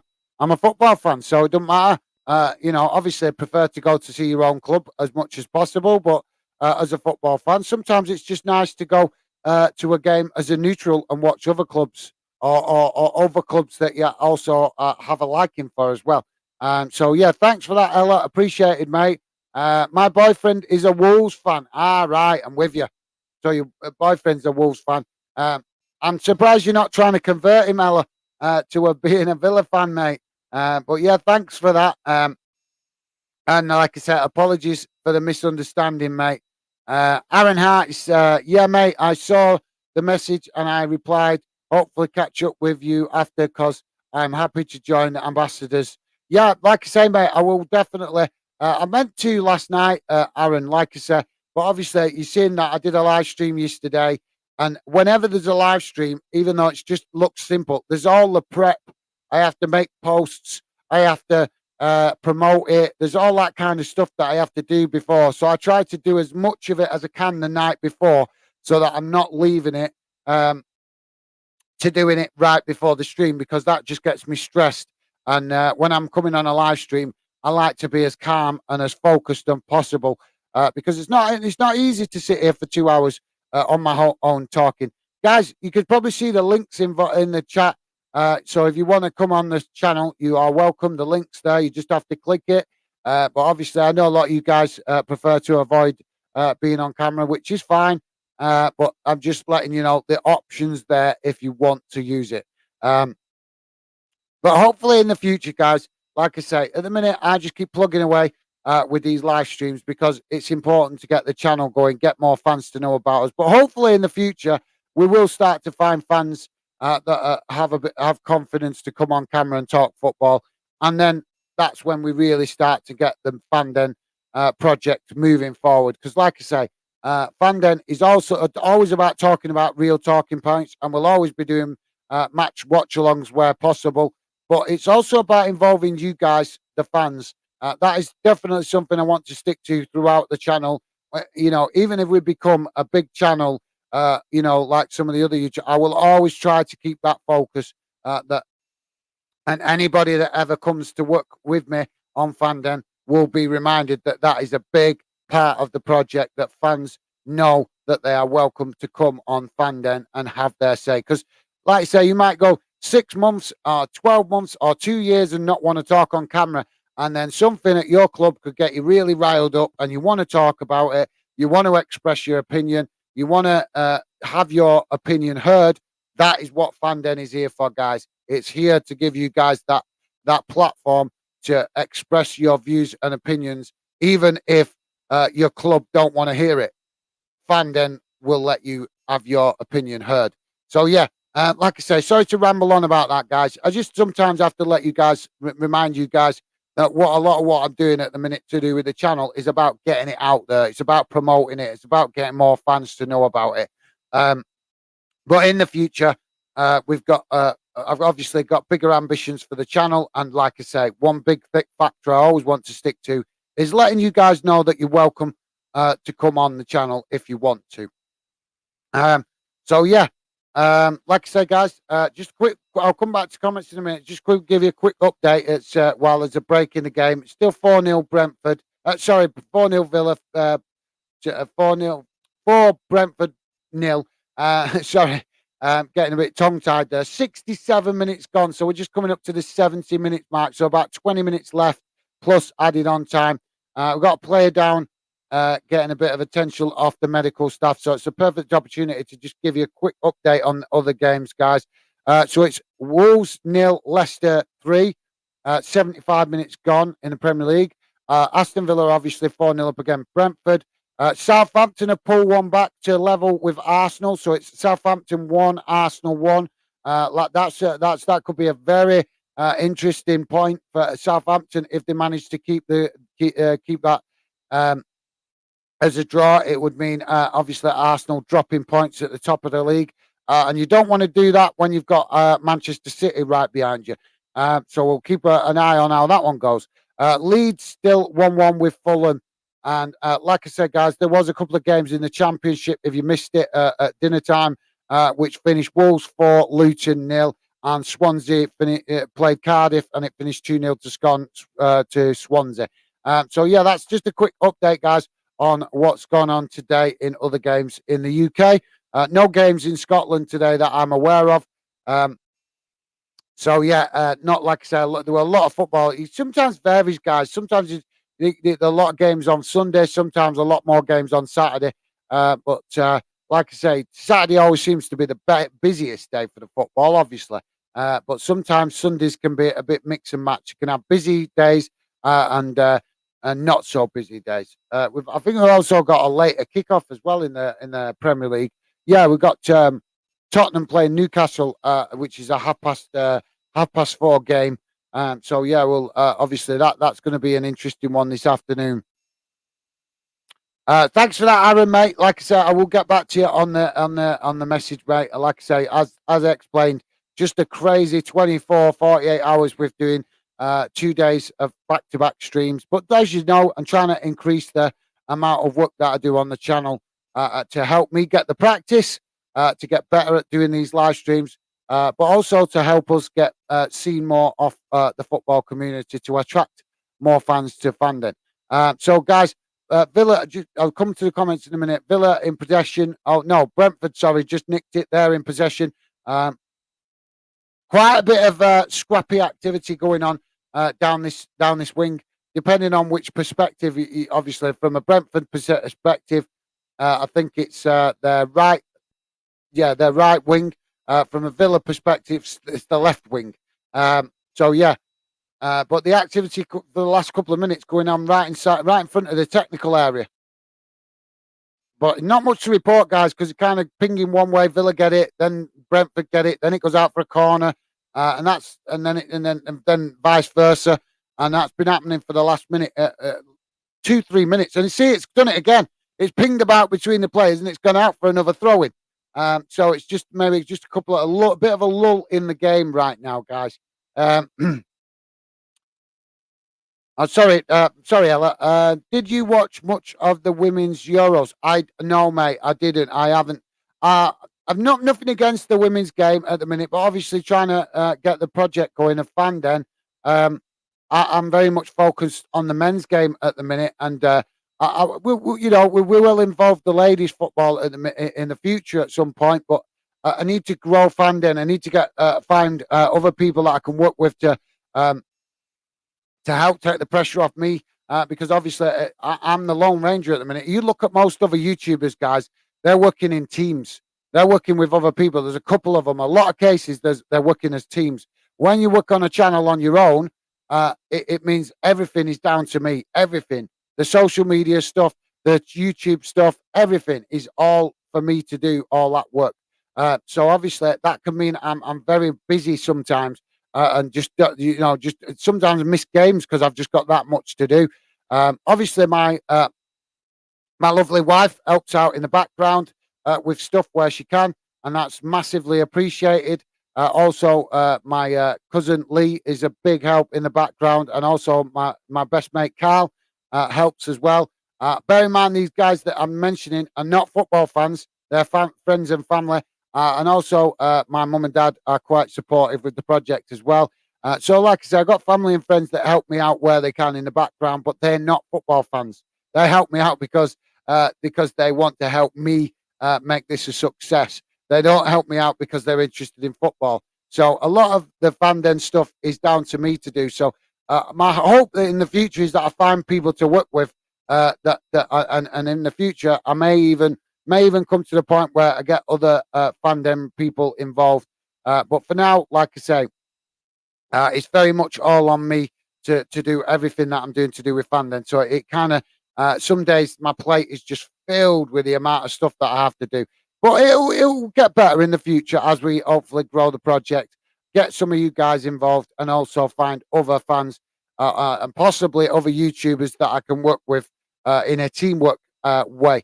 But yeah, just giving you guys a bit better understanding of what I'm up against, so you understand why sometimes I might seem a bit flustered or a bit frustrated, just simply because I'm doing a lot of this stuff on my own at the minute. And you can go and look on YouTube, guys. Like I say, a lot of other YouTubers building channels are doing it with 2 or 3 of them involved, which makes it a lot easier because you're able to spread the workload between you. Um, Free kick for Brentford here, guys. Um, like I say, if you could, guys, and you're new, just joining the channel, please do hit that like button and consider subscribing. Give us a chance, see if you like what the channel's about.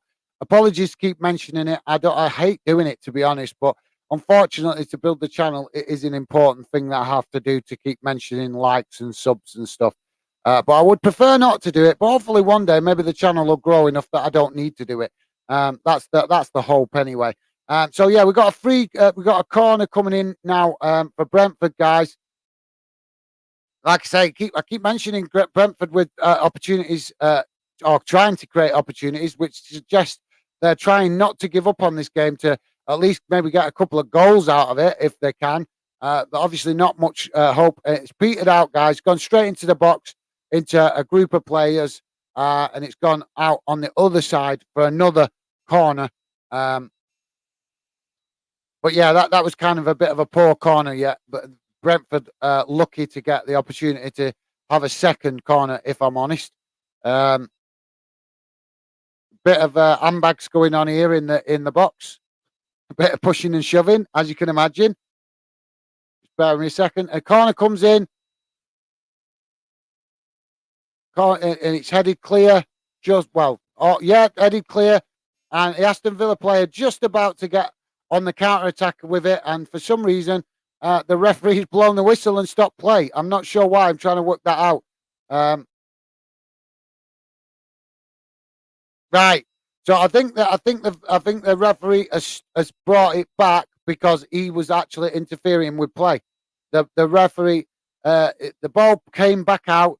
Both a Brentford player and an Aston Villa player went to get the ball, and the ball actually bounced off the referee. So the referee's interfered with play, but that's supposed to be allowed because as I understand it, the referee is supposed to be seen as part of the pitch. And I've seen it where it bounced off the referee in other games and it's not been stopped. So why has he stopped the game here? And I'd love to know your thoughts on this, guys. Like I say, as I understood it, the referee is supposed to be classed in the rules of the game as part of the pitch. So if it bounces off the referee, players are expected to just get on with it.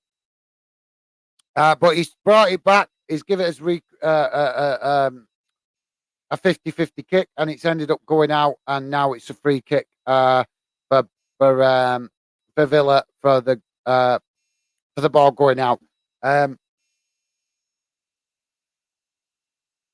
So yeah, a bit of a strange one, that, guys. So yeah, thanks for that, Ella, mate. Like I say, apologies if unfortunately, I'm sure I know you probably quite keen for me to start involving the ladies' game. And like I say, I have got it in mind for the future of fandom, but obviously, just so much to do with the league football.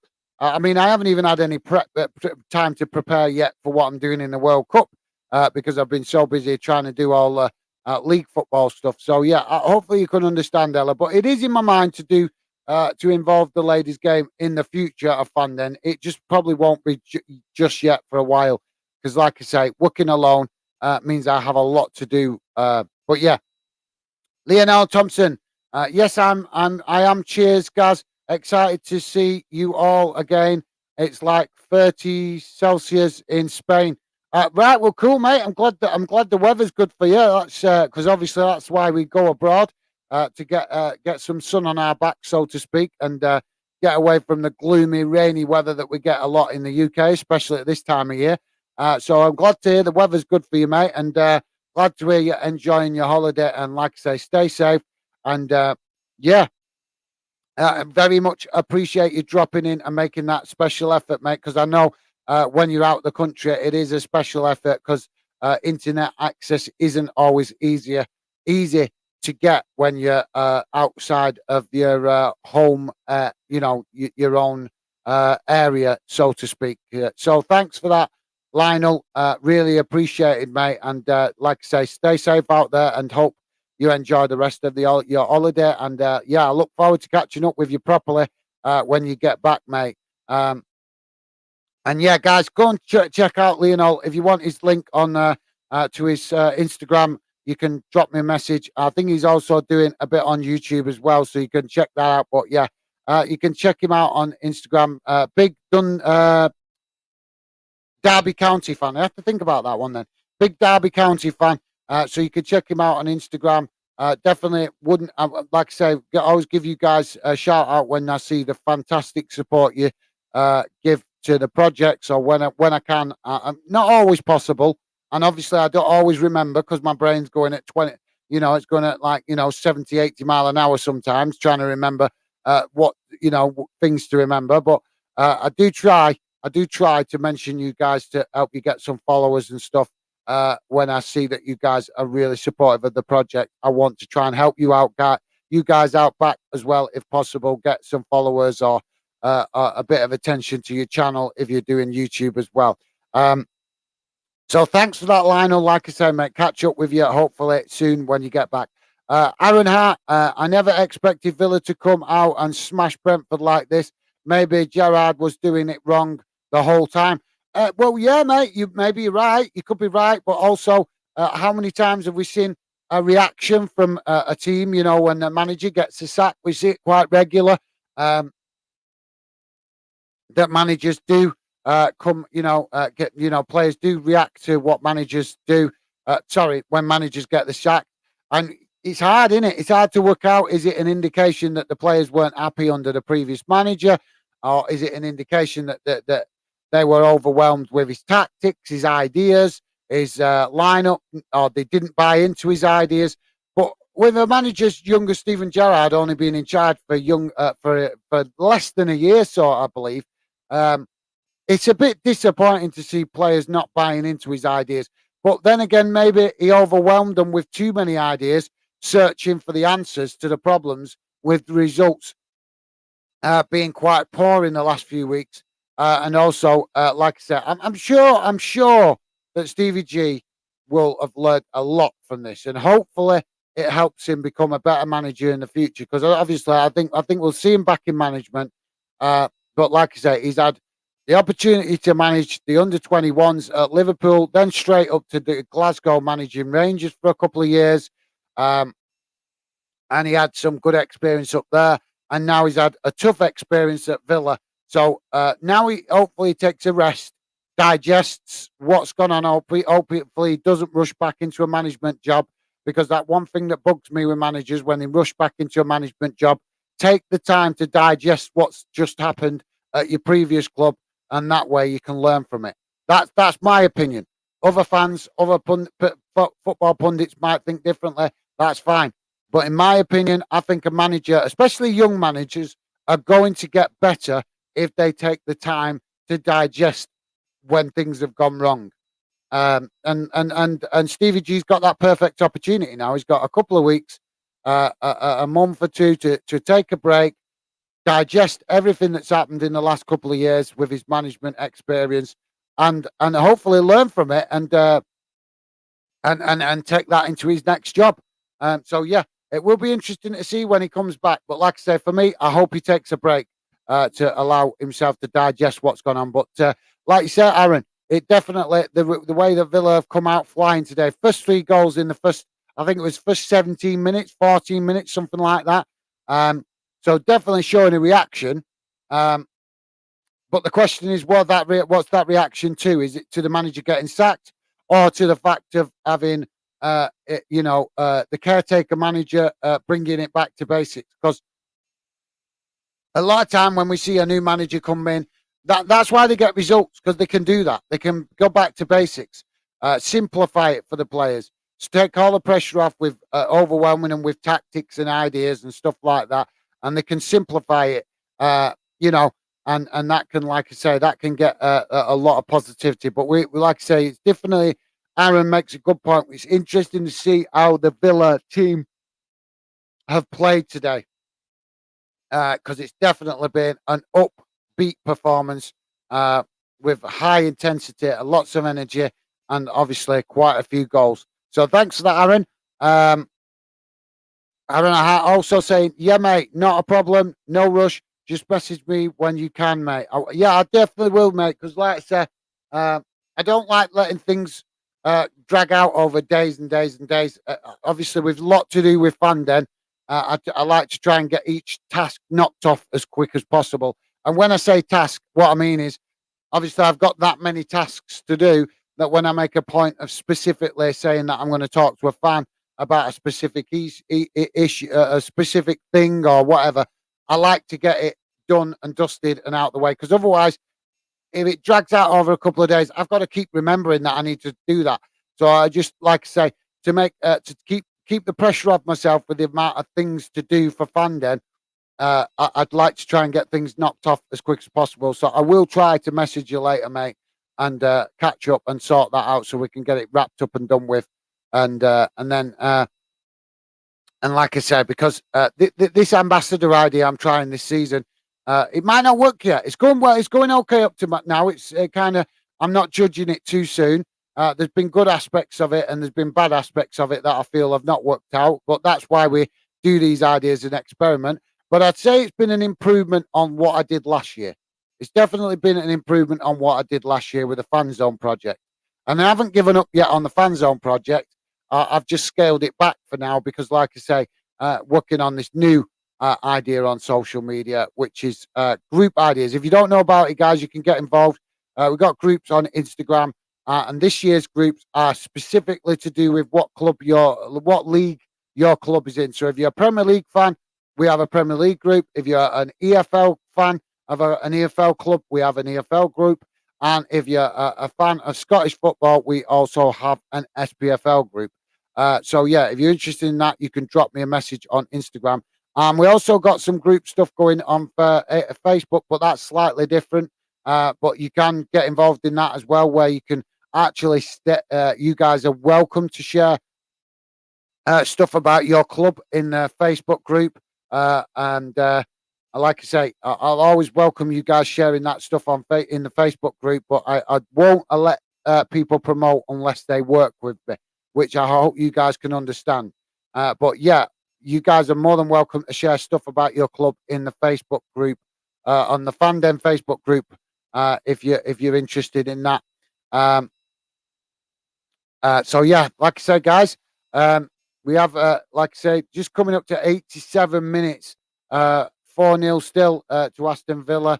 Obviously, the other games around will get you the scoreline for that once we get to the end of the game. Apologies for all my yawning, guys. Like I say, happens sometimes.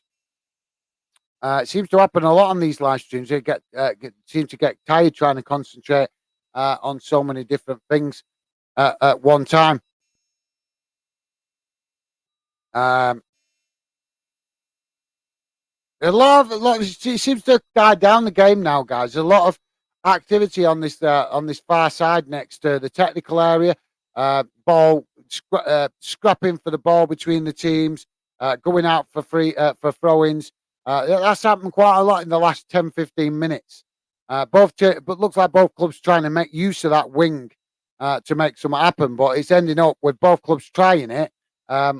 It's ending up where it's just turning into a bit of a scrap for the ball, and the ball's going out. Now referee's blown for a set piece. So a free kick to Brentford. Sorry, and nothing that would threaten a goal because it's too far away from goal, roughly on the halfway line. Um, and Villa back in possession. Now Brentford back in possession.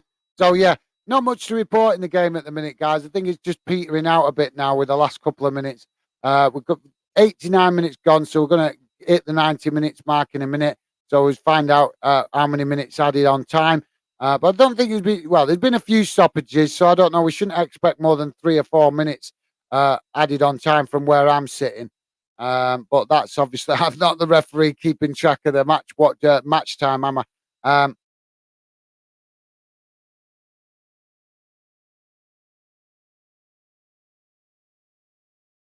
Brentford back in possession. It's gone out to the far side, and now back to Villa in possession now. So, like I say, it just seems to be petering out now, guys, towards the end of the game. Villa 4-0 up. Not much reason for Brentford to push forward to risk conceding more goals. Obviously, Villa being 4-0 up, not much need for them to push forward to score more goals. It's kind of a have what we hold type of game now in the last few minutes. We have 2 minutes added on time, guys. So, like I said, almost done now. I'll come to the comments in a minute, guys, but obviously just being so close to the end of the game now, just trying to give you guys a bit of an idea what's going on. But yeah, it's going out for a lot of throw-ins. I haven't seen any throw-ins throughout the game, and now I think in the last 20 minutes we've seen a good maybe I don't know, about 10 throw-ins between the two teams in the last 10, 15 minutes. So it kind of gives you an idea of how the game's gone. It's gone from all action, both teams trying to create chances, to the last 10, 15 minutes where it's petered out into a bit more of a midfield scrap with a lot of throw-ins and a lot of exchanges of possession and a lot of stoppages for minor infractions with free kicks in places on the pitch that are not very useful to build attacking momentum. We've got a Villa. Now we've got another Brentford throw-in.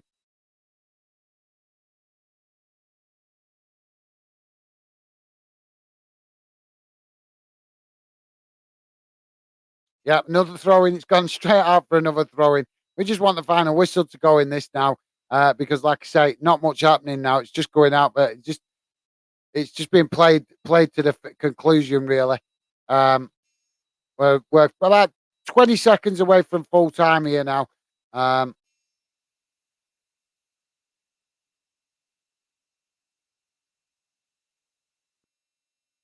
But yeah, this is a big statement from Villa today.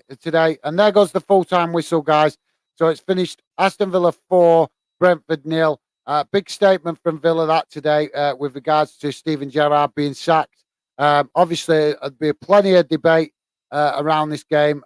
Why Villa have shown such a reaction with the first game not involving Steven Gerrard. I'm sure there'll be pundits and fans debating this right across the football spectrum. It'll be interesting to see what you guys make of it and how Villa play over the next few weeks, whether they keep that intensity going and keep motivated like that to getting results, or whether that's just the initial reaction in the honeymoon period of a new era under a new manager at Aston Villa.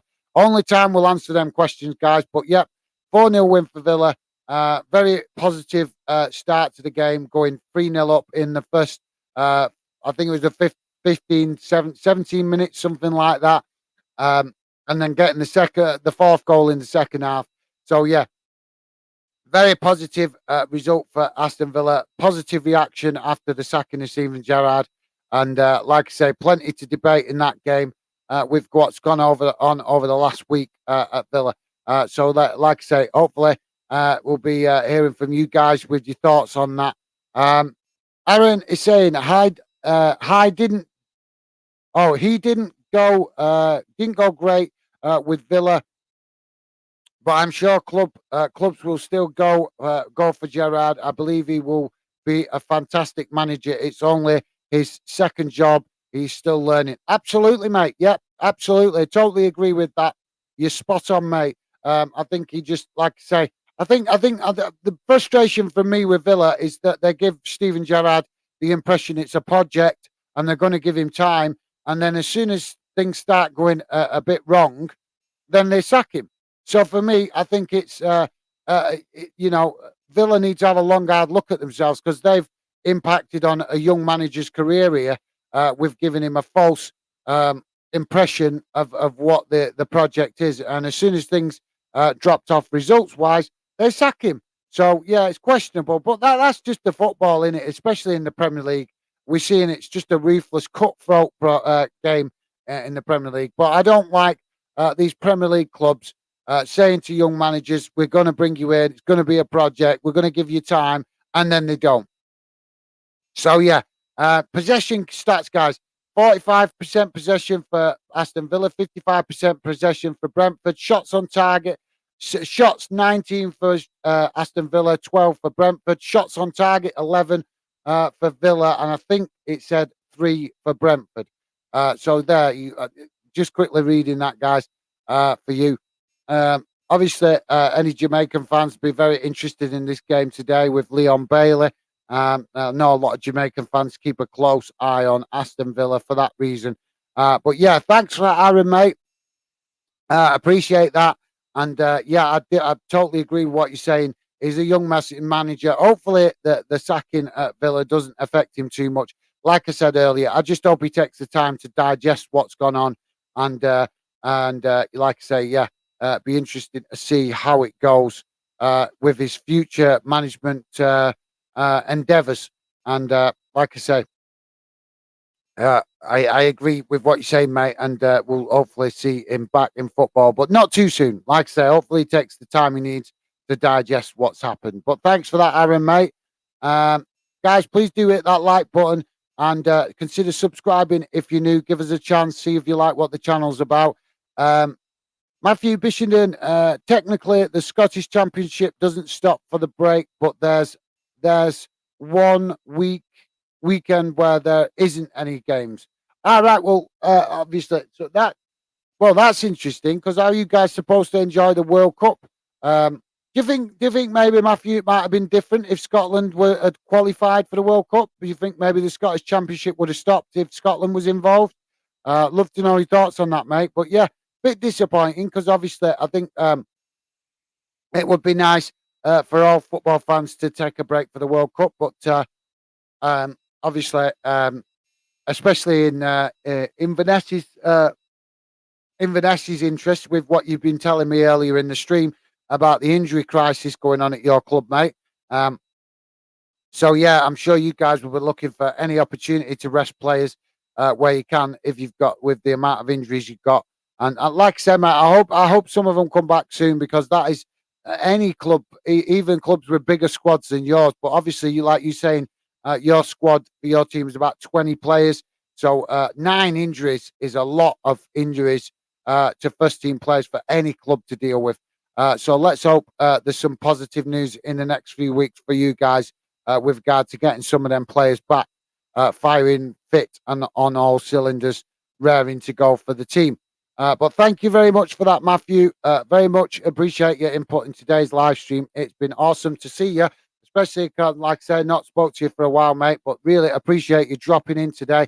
And definitely enjoyed some of your comments, mate. Some great information from you with regards to Inverness.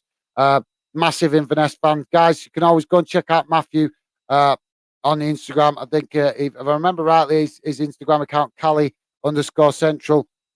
And any of the other guys I've mentioned, guys, if you want to follow them. I can't remember all your account names on Instagram off the top of my head. But yeah, thanks for that, Matthew. Obviously, guys, Aaron, definitely go and follow Aaron on Instagram as well. Big Dundee United fan and a massive, massive fan of the Fandom project. Really supportive. One of the most supportive fans we've got with the project. So yeah, definitely go and drop him a follow. He's a really nice lad, and like I say, I always appreciate the help and support he gives. So if I can shout him out occasionally and help you guys that do be supportive out, I will do. And like I said, I'm not sure. Is your account name Aaron? I can't remember, mate. I can't remember your account name on Instagram. I speak to that many different people on social media. It's hard to remember all the account names.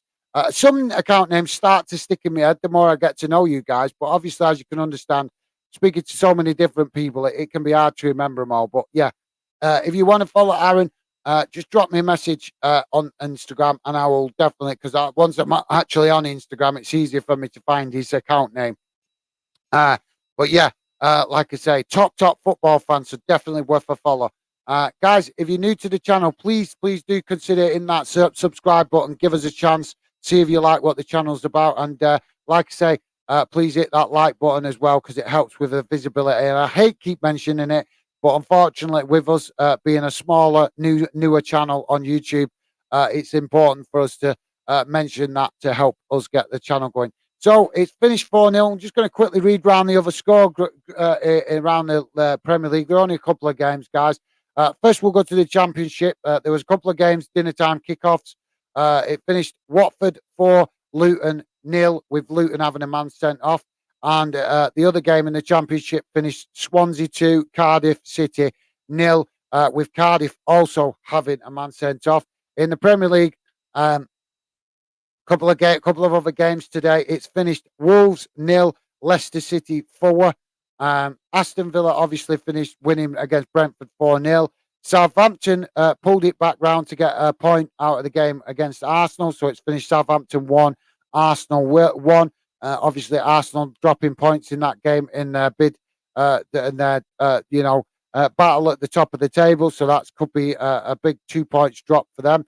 It's finished in the other game, Leeds United 2, Fulham 3. So an away win for Fulham at Leeds, and Leeds seem to be struggling with results at the minute. I can't say that with accuracy because my brain's a bit distorted with so many teams I'm trying to keep an eye on.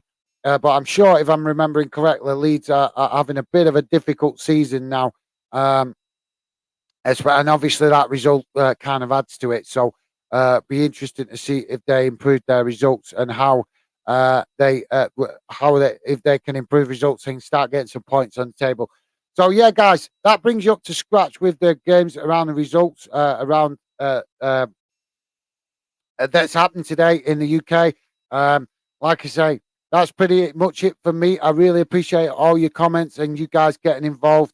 Will be another stream coming very soon, guys. I'm not managed to get the editing. I was hoping to get it done last night because I've got another stream I'm trying to plan for for Manchester United, but unfortunately, I was so busy with everything else last night. I just didn't get to finish the edit work. So I've got a little bit of breathing space because there's nothing scheduled at the moment. So I've got a little bit of breathing space this afternoon where I can try and catch up with a few things and get that editing finished to get the Manchester United stream scheduled. So keep an eye out for that, guys. But there will be more streams to come in the next few days and weeks ahead, and hopefully I'll see you guys again in future streams. And like I say, there's lots more to come from Fandom in the future. At the minute, like I say, don't want to keep repeating it, but it's very much about me just getting the momentum going and getting more practice and doing these live streams to get more fans to find out about us. And so I can also enjoy some great conversation and comments from you guys in the live chat. So thanks a lot, guys. Appreciate you all dropping in today. But some really positive comments and some fantastic support from you guys, which is always appreciated. Hopefully I'll catch up with some of you guys in future streams or on social media. And I look forward to bringing you guys more content in the future weeks ahead. So thanks a lot, guys. Appreciate it. And take care. That's it from me. I'll speak to you guys soon. Bye for now.